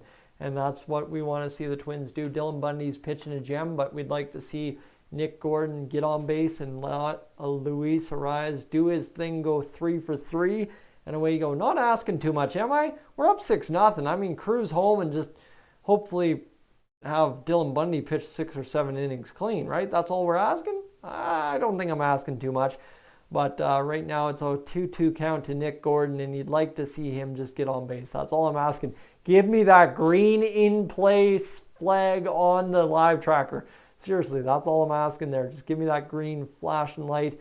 But it's Gordon who strikes out. That's Luke Weaver's 5th strikeout in less than 4 innings in this ball game. And that brings up Luis Arias, who even if he gets out in this at bat and we go 3 up, 3 down, he's still had a stellar night. He should be capable of at least going 2 for 4, if not 2 for 5, and still yet increasing that batting average yet again tonight. At least minimum 358 by the end of the night. Carlos Correa will follow him up if he can get on base here, however. And it's 1 ball to Luis Arias, and now 63 pitches for Luke Weaver in this ball game. 64 through 3 2/3 innings. That's tough. You got to hope here for Luis Arias, though. He can run up that pitch count a little bit more. And there you go, 66 pitches now for Weaver, ball 2 to Arias. I don't think the pitches are updating quite accurately, but when you divide that out, right, when you figure that one out, that's not too good. You go, and 1 hour ago, that's way too much to ask for. Now Dylan Bundy, 9 shutout batters in a row. That's true. That's true. That is a fact. And Clem is going to the Chicago White Sox on Monday. Decent. Good for Clem. That's good for Clem. So the top half of the 4th inning, 6-0 for the Twins right now. So we won't hear from Clem much in the next week or so, because he will be up and out going to a couple of ball games. But Luis Arias, how about that? That's a way to keep the batting average going. Takes a walk, the first one of the night against Luke Weaver. And now Carlos Correa with 2 out. And Arias on base for the 3rd time in the ball game will bat here and try and get the job done for the Minnesota Twins in this inning and try and add on maybe a 2nd home run. Maybe? Is that asking too much? I don't know what's asking too much in this Twins game now. I was asking for more than 2 runs. We've got 6.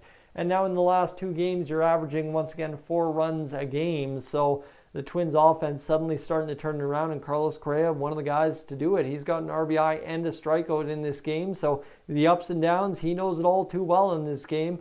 And it's in play. Come on. Come on, it's in play. Give me that long in play thing again. Give me that home run animation. Come on, baby. Come on, let's go. I love watching the live tracker.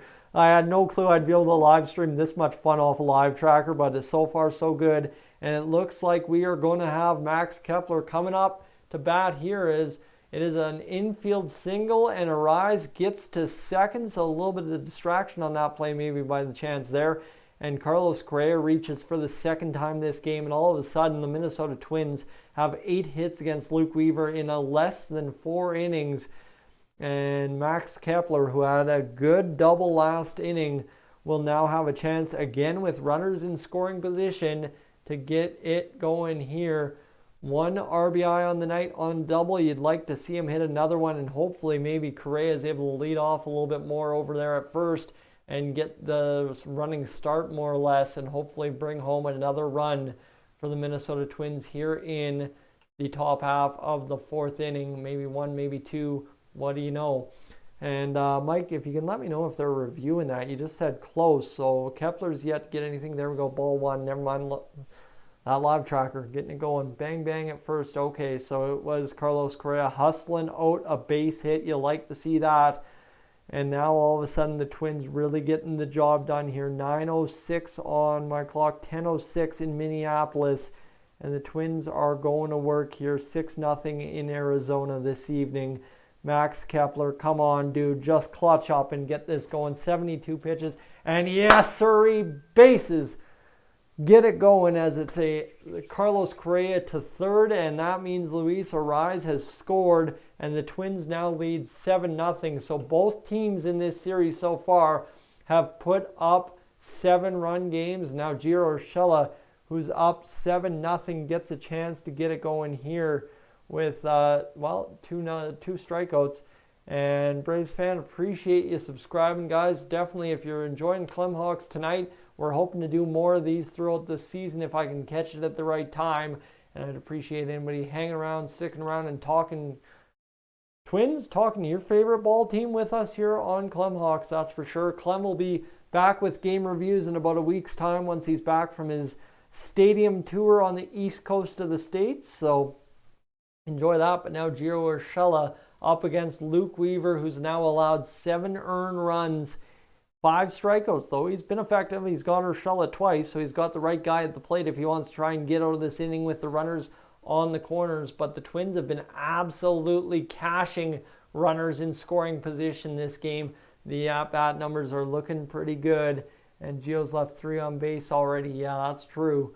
But now let's see, is he out of the inning already? Did we miss something here? Are we done this inning? But Max Kepler, that single gets it going. Now foul ball, and Urshela's had some chances here. Yeah, I guess he would have had that chance with Arise on in the first inning. I was trying to calculate where, but that makes sense now. And folks, we're up over 115 views on the live stream. Thank you so much for tuning in. Again, appreciate you being on. Literally, I'm not even watching the game. You want the honest truth from me. I'm watching the live tracker on sportsnet.ca of this ball game, and just being able to relay enough information to you to, I guess, keep you entertained and to keep you up to date with the ball game. And hey, I'm keeping myself up to date, and the Twins are looking dang good from the score sheet, let me tell you that much. And there you go. How about that? The Minnesota Twins now up 9-0. Gio Urshela doubles to left, scores Kepler and Correa, and it is all wheels off for the Arizona Diamondbacks, and Luke Weaver through 3 2/3 of an inning.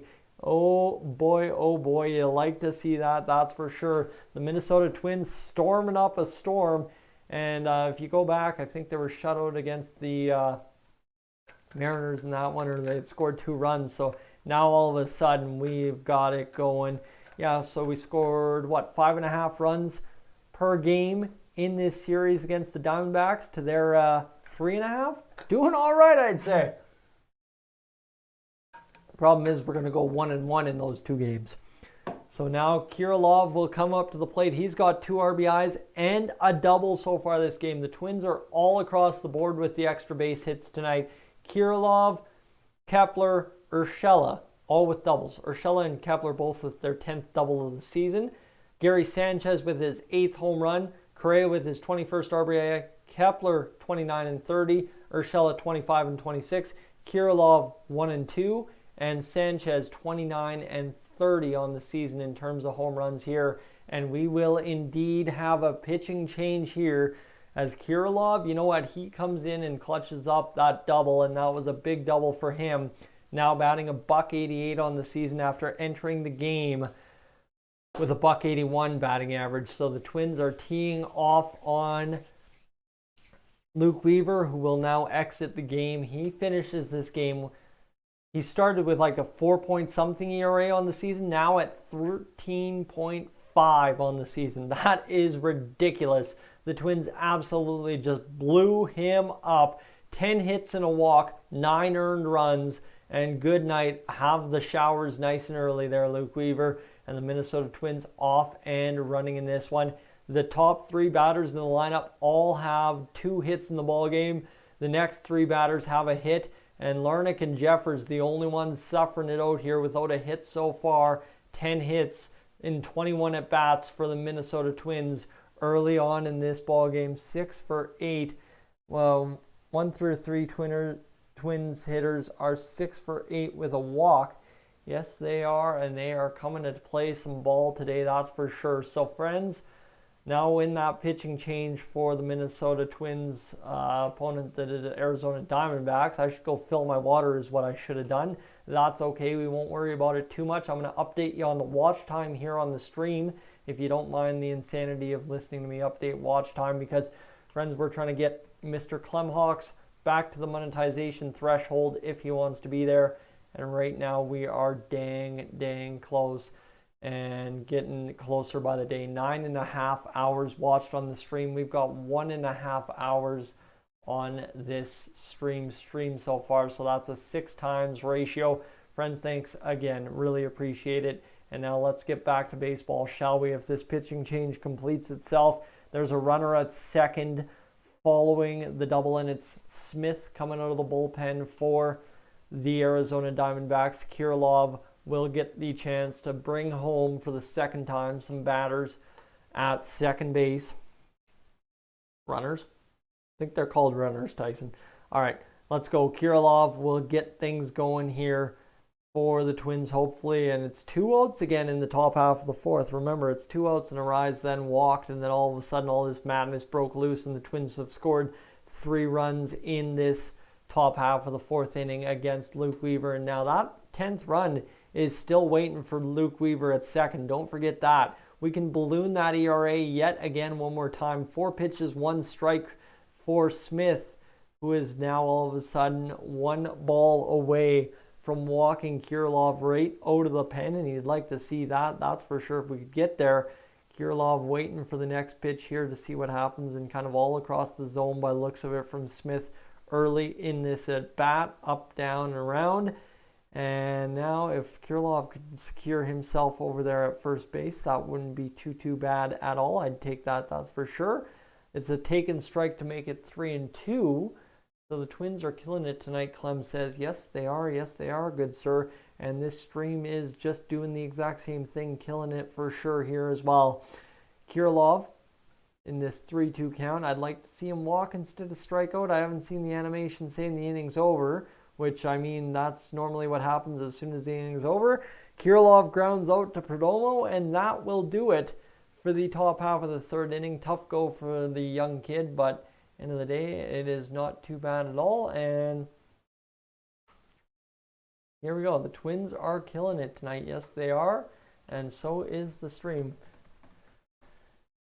Oh my goodness. We're having a good time. I'm having a good time. I haven't had this great of a stream with the Minnesota Twins coverage in a long time, probably since the start of the month against the Blue Jays when both teams were running a little hot. So now all of a sudden we get to enjoy this Minnesota Twins team running real friggin' hot against the Minnesota, or against the Arizona Diamondbacks. No, Clem, no. This Twins stream I'm doing. The man just does not even pay attention to his own channel sometime. I know I get that you have to pack for trips and stuff, but the man's got to pay attention to his own streams. 3 runs on 3 hits, all with 2 outs. Weaver thought he had 4 innings in the books, and then all of a sudden the Twins come up clutch. And Dude, this is so good. So good.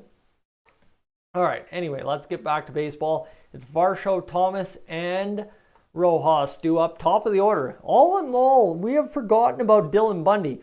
The Twins are up 9-0 after 3.5 innings. But, my friends, Dylan Bundy, Mike can say it in the chat, has sat 9 batters in a row to start the ball game down. That's the way I'm going to phrase it. I'm going to phrase it that way. I'm angry Iowa doesn't let us watch my Twins. Randy, I do not get blackout restrictions. Thankfully, I'm a Blue Jays fan at heart. I'm a bandwagon Twins fan because of having to cover them now for Clemhawks. But we, nationally, right across the country, we can watch the Blue Jays on Sportsnet. So that is what it is. It's the first time the Twins played in Arizona in 11 years. Really? That's a weird one. I thought we had figured that one out.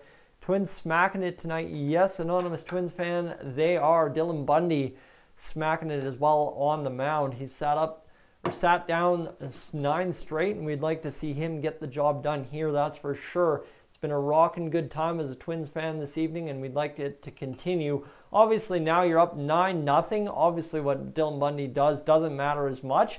I don't think he's going to screw it up as badly as Luke Weaver did, and if not, you go to the bullpen a little bit earlier. But, you know what? Varsho now in a 1-1 count for the Twins. I think you'd just love to see Dylan Bundy ride this streak into the 6th inning. You know what?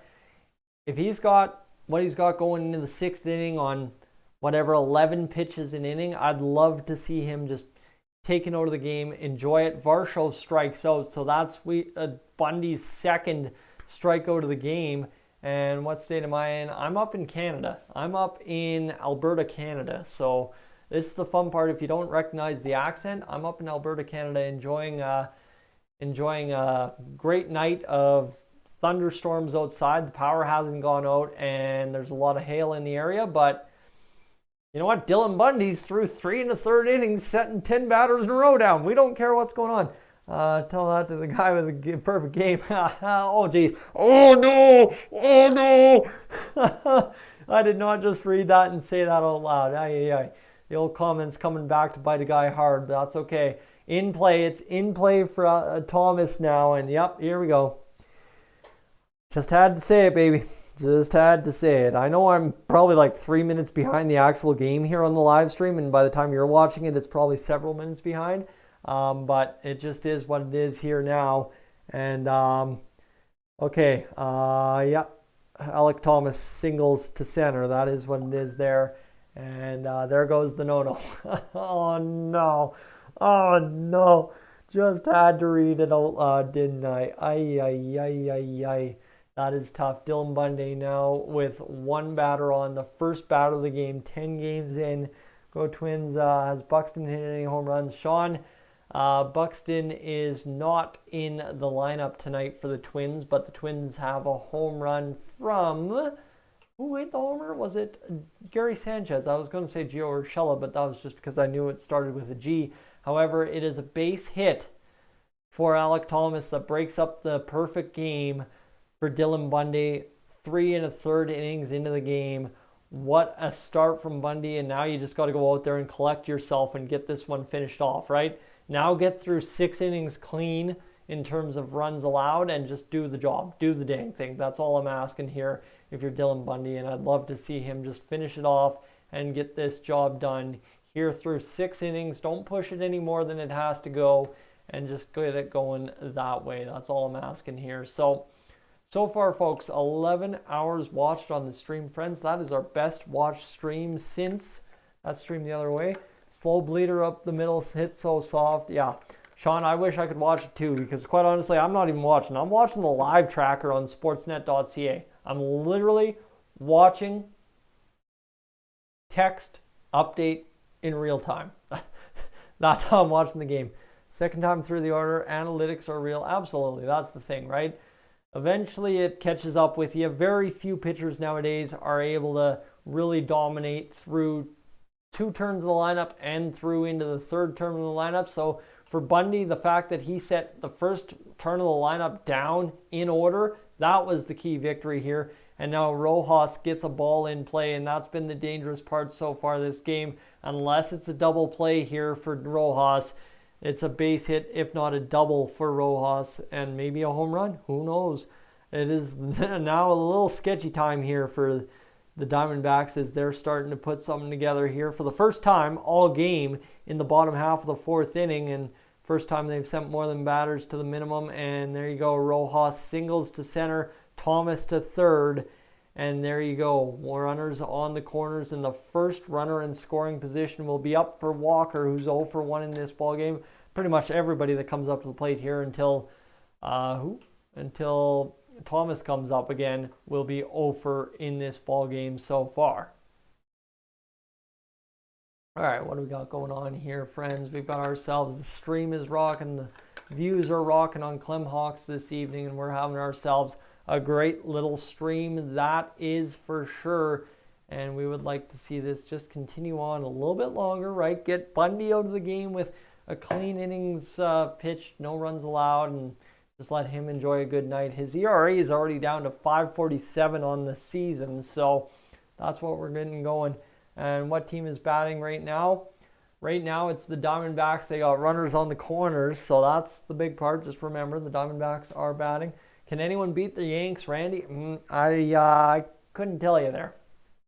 Couldn't tell you there because the Blue Jays weren't able to do it. And now the offensive explosion by both teams, that's just it, right? Mike, you did say, and it took the Twins to the third inning. Bundy, as soon as he allows a hit, allows 2 in a row, and now it's a question of can you get the double play to get out of this and just shut this down before it becomes a big problem here in this fourth inning. And this is exactly what the Twins did, right? First guy got out, and then all of a sudden it was game on from there for the Twins in the top half of the third inning. Thankfully, though, if you're the team that's going to just now start giving up runs, you're better off than being down 9-0 if you're the Twins. And now all of a sudden, yep, that's an out there for the Twins as they get the out there, and now Peralta will step up to the plate. So that's a big relief there for the Twins as Walker strikes out, and all of a sudden, Dylan Bundy, who was struggling to get strikeouts in the first couple innings, now has 3 strikeouts in 3 2/3 innings.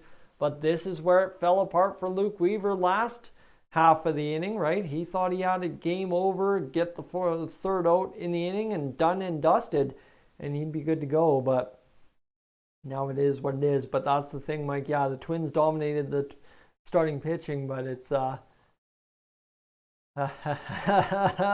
you guys.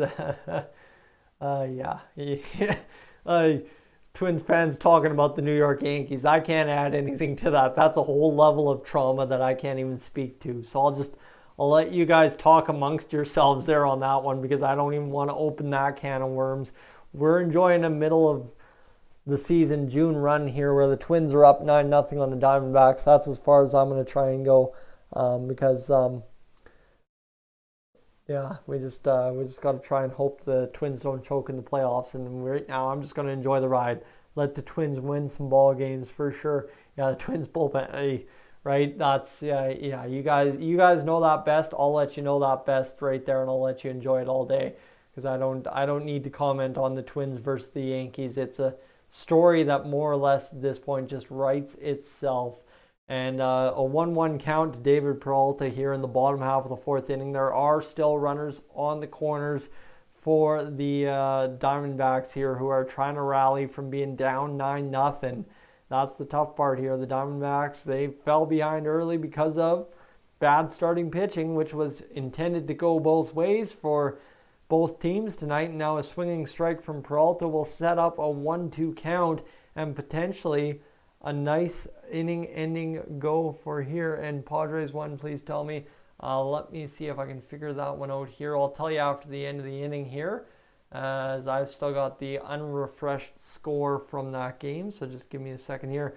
Peralta strikes out. I didn't want to curse it, but Bundy is through 4 innings with 4 strikeouts, 2 hits against, and a clean sheet in the run department and walk department, and now down to a 5.40 ERA on the season. Suddenly, what do you say? It's coming out to be a good game for Dylan Bundy. through 4 innings. You'll love to see that. And right now, the Padres and Rockies are tied 4 apiece in the top half of the 8th inning. 8th inning is where we're at. And now the Twins go up for the top half of the 5th inning against the Diamondbacks, up 9-0, looking to continue to pour it on against these poor Diamondbacks tonight. Yeah, I know. Yeah. All right, Clem.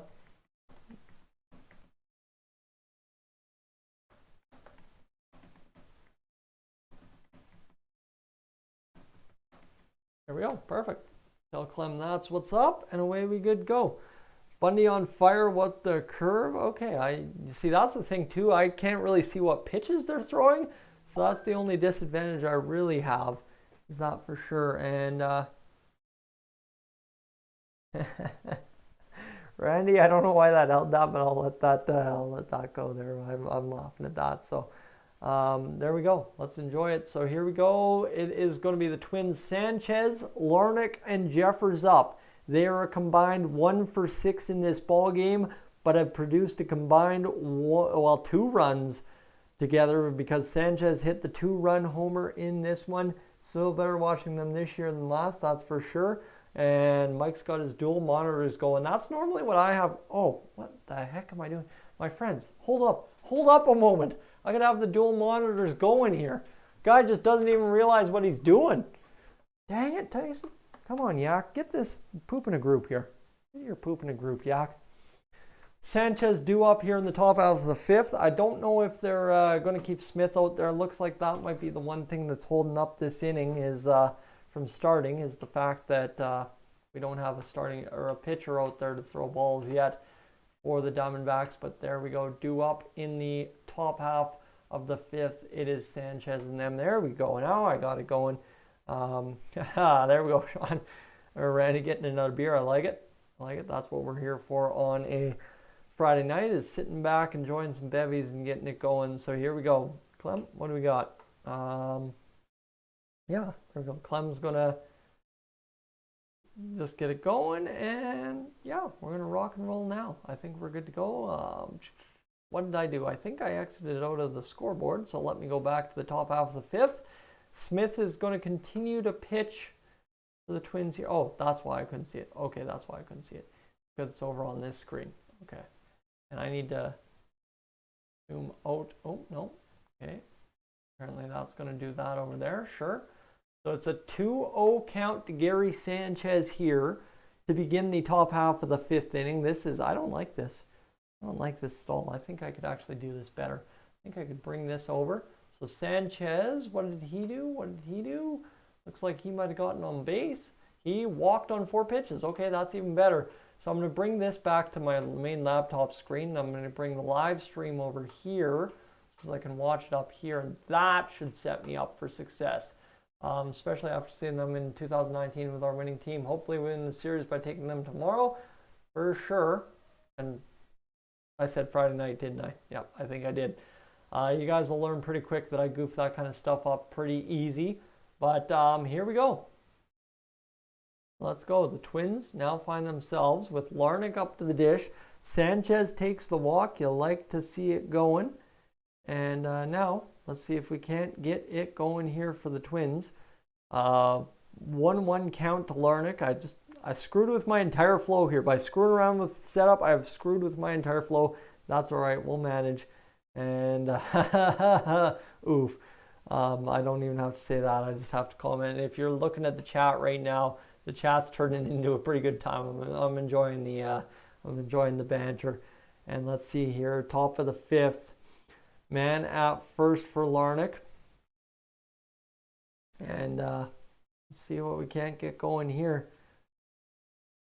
As Larnach's trying to do something. Anything for Larnach would be an improvement over the past 2 games. He's 0 for 2 this game. Wasn't much better last game. Swinging strike to put himself down 1-2. And my friends, yes sirree, that is going to be a foul ball followed up. So Larnach keeping alive here. And that's what we want to see, right? Keep running up these pitchers' pitch counts. Smith got through 1/3 of an inning and is already at 14 pitches through 3 batters. That's what we want to do. Keep running up that pitch count. It's a 9-0 lead for the Twins. And you know what? Make it a tough night, not just on the starters, but on the bullpen for the Arizona Diamondbacks. Keep running up that pitch count. Keep it going. That ball is in play. Come on. Come on, let's go. Don't let me down here. Don't let me down here, Larnach. You've got the ball in play. You've struck out once, so now this is a big-time improvement to see the ball in play for Larnach. And I'd like to see him clutch up here and get this job done now. And, yeah, it'd be nice to see Larnach pick it up, that's for sure. And if he can do something on this in-play ball, singles to left, Sanchez to second. There we go. That's what we're talking about, the bottom half of the lineup. And now, all of a sudden, getting things going for us. You like to see it right there, as it is a big time at bat there for Larnach to get runners to first and second. Where we sitting at, you've got Larnach and Gordon now with base hits, and that makes them a combined 2 for 7, which is good to go. Let's go. Let's go. I'm enjoying it. And that's huge. That's a huge get for Larnach. Now Jeffers has to get it going. And Mike, hey, we'll take it. If it's going to be a bloop single to get the comeback started for Larnach, we're not going to mind that at all. And now Jeffers, talk about a man who needs a hit in a good spot. This is Jeffers. Yes, he's got a lot of RBIs for being a backup catcher, but we'd like to see him go out there and absolutely nail one. And yeah, you know what, Clem, this is a Sportsnet.ca graphic, my man. Clem chiming in with the on-brand account. I'll just send this to him in the chat, as it's nothing I created, my man. It's something created by Sportsnet.ca here, which is what I'm using to stream that scoreboard. That's just a browser source, my man. Just a browser source. All right, here we go. All right, here we go. Jeffers getting it going. Jeffers needs to start hitting. He absolutely does. He absolutely does, that's for sure. And let's see if he can't get going here in this at-bat 1-2 count. My man Clem freaking out about the scoreboard. Got to stop discrediting himself, man. You guys have seen Clem's graphics this year. Absolutely on fire with the graphics game, and he's just got to start giving himself more credit.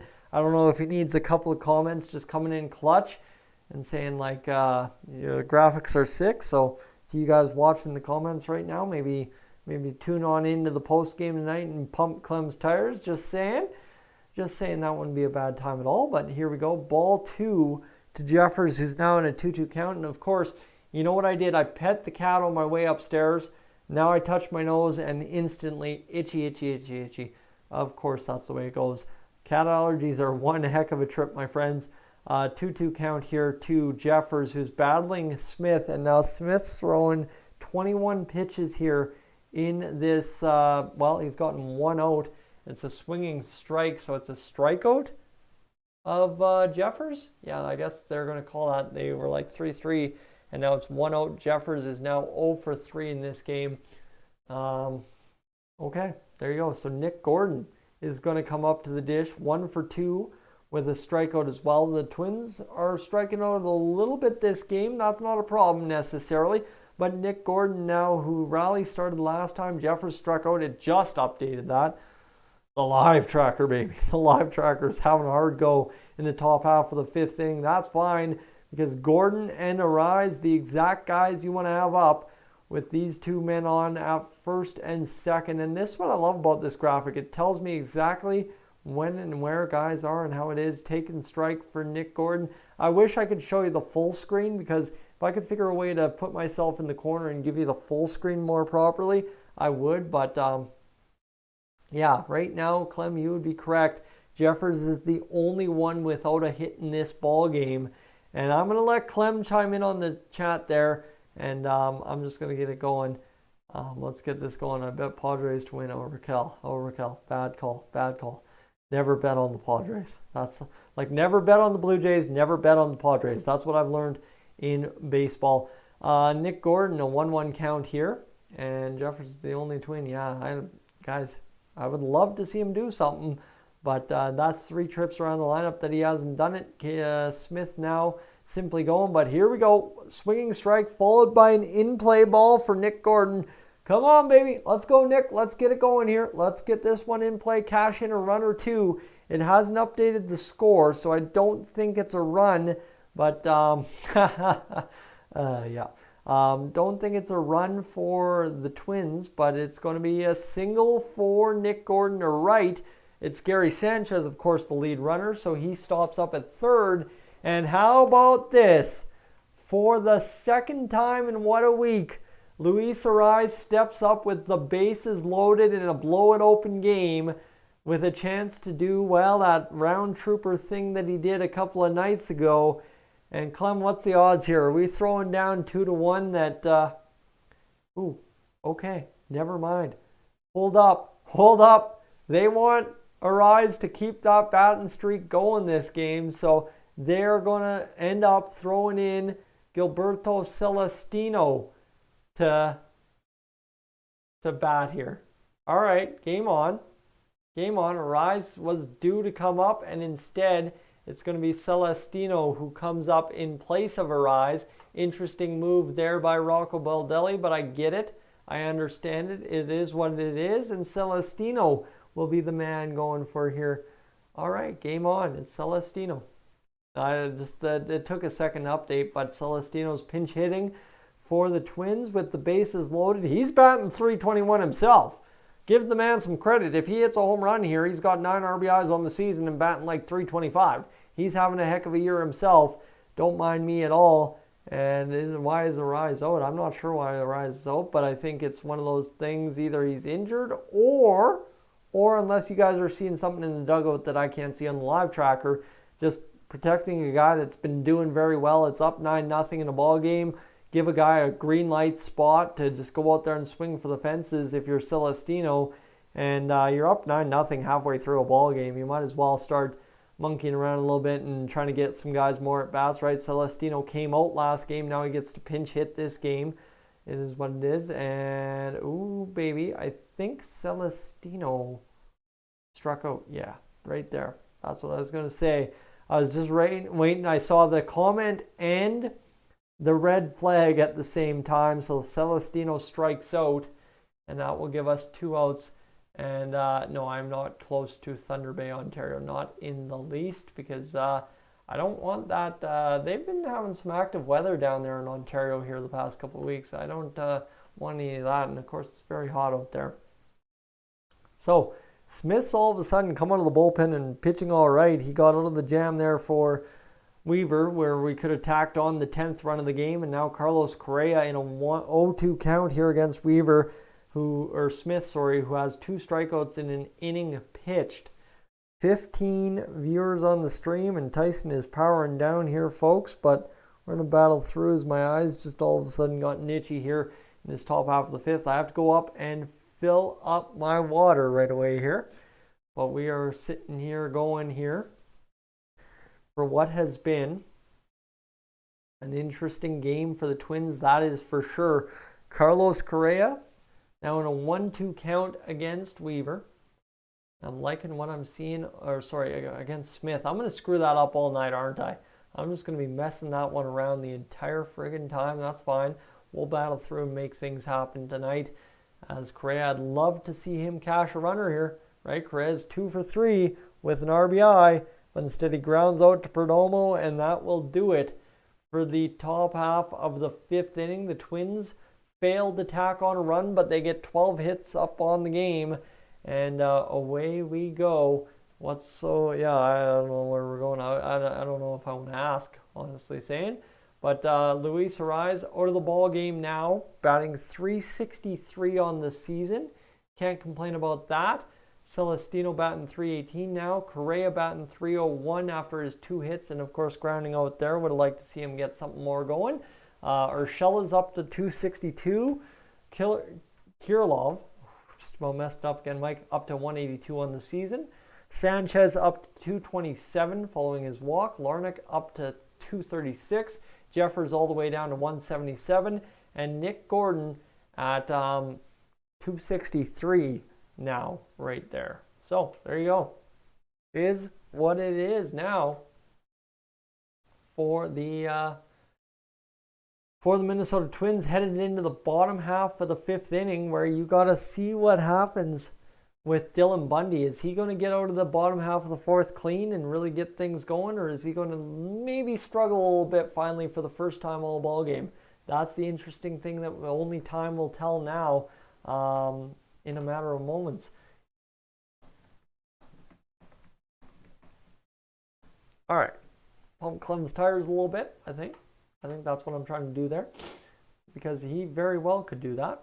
And let me just update the numbers. I should have never touched my nose. Apologies for touching my face so much.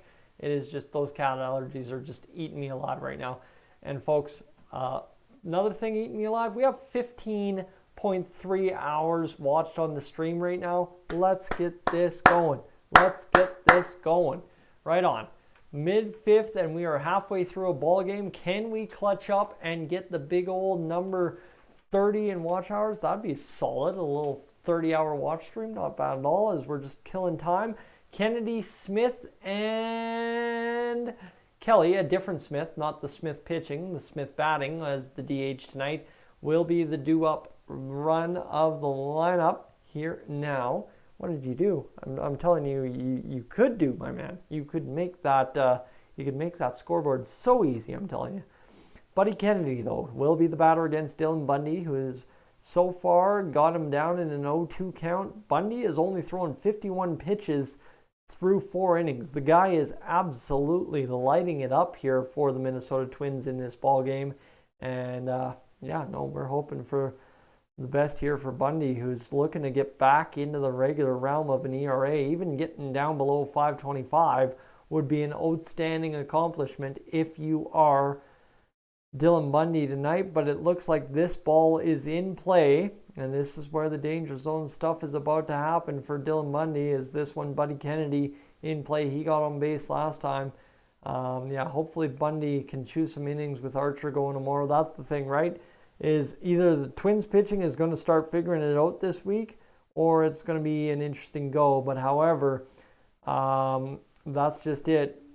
Buddy Kennedy has now tripled to lead off the bottom of the 5th inning, and now that'll bring up Smith, and Bundy's now in trouble. His 3rd hit of the game puts a runner in scoring position with no outs 90 feet away from home plate, right out of the gate in the bottom half of the 5th. That is the definition of a tough go right there to start an inning. So hopefully for Bundy, he can calm down, clutch up, and get this going and get this done, because that would be nice to see right here. Smith against Bundy now. And this is, again, the Smith that's DHing, not the Smith that's batting. And yeah, the Canadian accent, let me tell you, it is thick. I am backwoods Northern Albertan at heart and born and raised. So yeah, let me tell you, I've listened to it all about my accent over the years, and I'm surprised it hasn't come up more on Clemhawks here in the past couple months doing the videos for them. But I know when I used to do the video game for MLB back in the day, guys used to think I was from Wisconsin all the time. And I don't know if I'm going to say hoser for you or not, but there you go. Maybe I did. 1-2 count here for against Smith in the bottom half of the 5th. Remember, Buddy Kennedy is standing 90 feet away at 3rd base. That's the highlighted box over there on the bottom half of the 5th, right on the runner's tab there. And 1 run will not hurt. No, I know. I'm not worried about runs hurting so much as I just want Dylan Bundy to keep crushing it. He's got 5 strikeouts now, hasn't allowed a run. I want him to run as long as possible in this ball game without giving up a run. That's all I'm hoping for here. Quite honestly, right, we're 9-0 after scoring only 2 runs against the Diamondbacks last night, and now the Twins suddenly offense is coming alive. Even if you divide this out over the last 5 games, well, even now you're doing better than you were in the previous last 5 games. You're at 2.2 instead of 2.0. So the Twins offense really coming alive and getting the job done. It's a strikeout for Smith, and now his 5th of the night for Dylan Bundy. But Carson Kelly hits a sac fly to the center fielder, Celestino, and that is it. And now all of a sudden they just took the run off the board.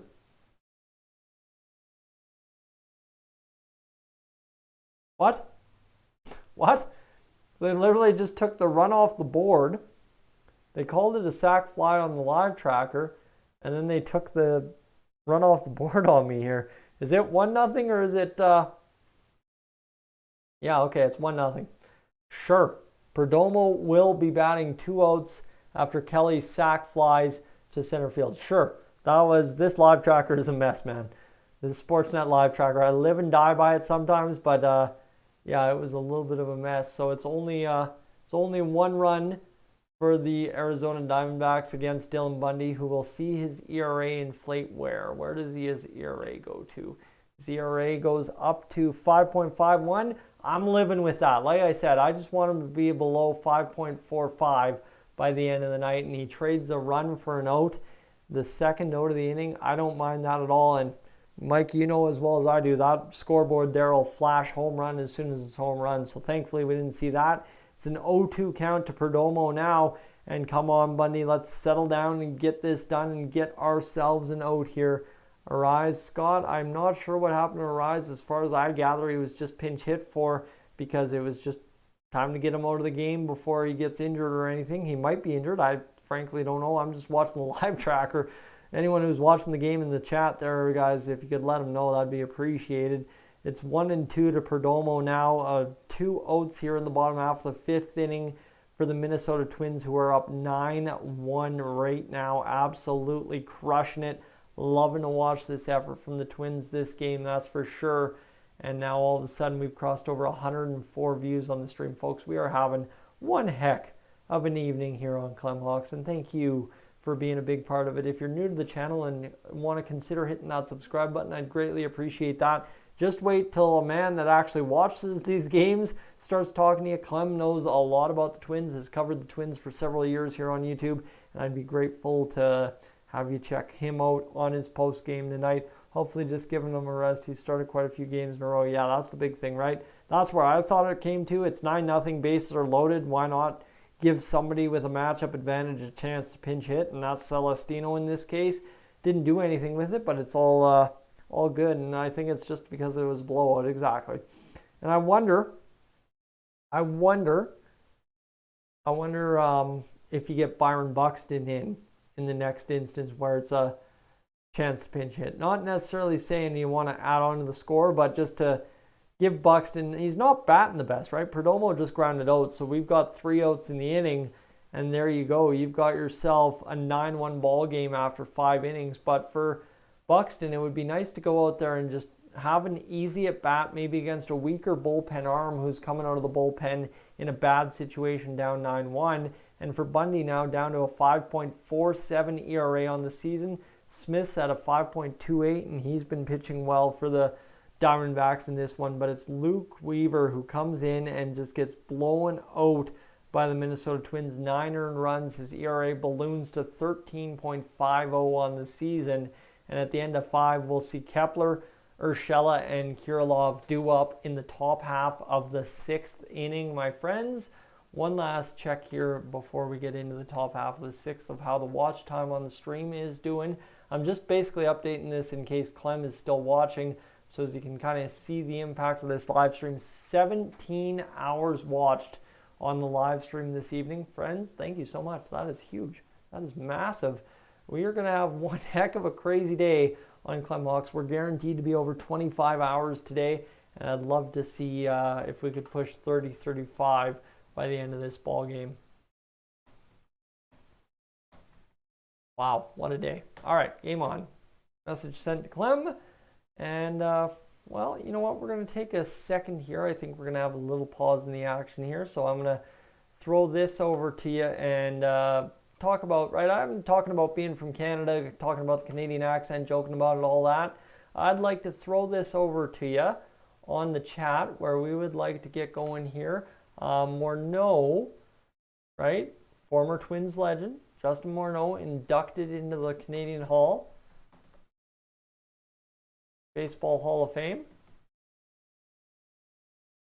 And you can talk, I was going to try and get Clem to do that video, but then I realized, wait, he's a Canadian, it's the Canadian Baseball Hall of Fame. It makes more sense for good old Yak to do the job. And Mike, let me tell you, I've got a lot of practice at calling stuff on YouTube. I've got a lot of practice calling stuff. I am actually a licensed broadcaster up here in Canada. That's no joke. I don't work in broadcasting anymore, but I do broadcasting on the side and stuff like this. You give me numbers, you give me stats to work with, I can pretty much talk about nothing all day. That's kind of what we did last night. So thank you for the compliment, but I am definitely glad to be doing it and just hanging out on a Saturday night waiting for everybody to tell me they're home and ready to do whatever we're doing tonight out here in small town Canada this evening. Smith against Kepler. It's a 2-1 count to begin the top half of the sixth inning, and Kepler is having himself a great game. 2 RBIs, a double, 2 for 3 this evening, and I'm not sure what that's. I think I know what that's supposed to say. But either way, right now Smith has eaten up 38 pitches through things here. 3-1 count to Mr. Max Kepler, who will ground out to Smith, the pitcher. It's fired on over to first base, and that, my friends, is out for Max Kepler, who's now 2 for 4 in this ball game. That's fine and dandy. He'll be decent enough going here, but now you've all of a sudden got things rolling and rocking here as we are rolling and rocking on this live stream. That is for sure this evening. I've been doing this YouTube stuff all day, so I'm starting to lose track of what time of day it is. But for the Twins, Urshela is now up. He's got 2 strikeouts, a double, and 2 RBIs. Can't have a more whack night than that, I don't say. Going back and forth with everything there. Urshela has now got Smith up to pitch number 40 of the game, though, through an inning and 2/3. So the Twins, again, still doing a good job eating up pitches from the Diamondbacks pitchers. The only thing is, if you were doing it in a tight ball game, you'd have a chance at winning.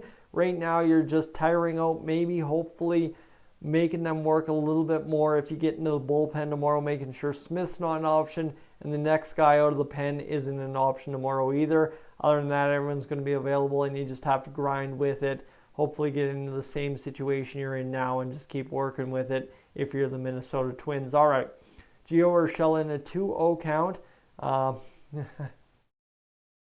Yeah, 3-0. There we go. I figured it already. A 3-0 score here in the count for Gio Urshela.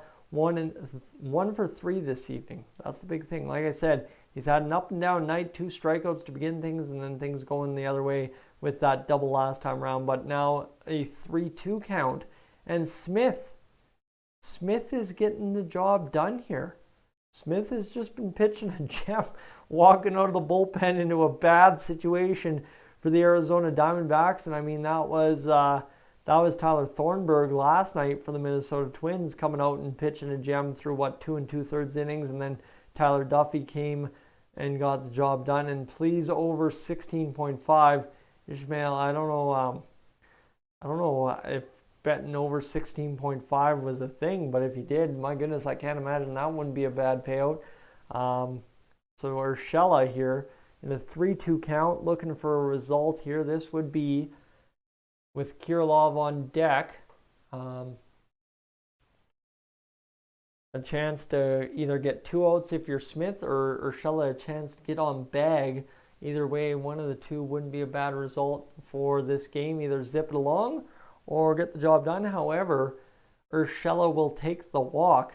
You are literally, an honest Twins fan, you are in line with exactly, when I see the blue or red text, it is exactly when you put the message in there. So I'm liking this. No one's 5 miles out in front of me, which I really appreciate. And if you are, you're holding up, and I really appreciate that as well. However, now Urshela takes a walk. The Twins have worked a couple of walks here against Smith and Kirilov. Please, for the love of all things good, go out there and get a base hit. Just, my man, go out there and get a base hit. That's all I'm looking for out of you here, is just get on bag, feel good about yourself, go 2 for 4 on the night, and reward the manager for putting you in the lineup. Yes, you've done it with the 2 RBIs and the double. I get that, but just personally and for the manager, do it for yourself, Rocco Baldelli as well, and get the job done here as much as you possibly can. So top of the 6th, the Twins are still humming along, 9-1.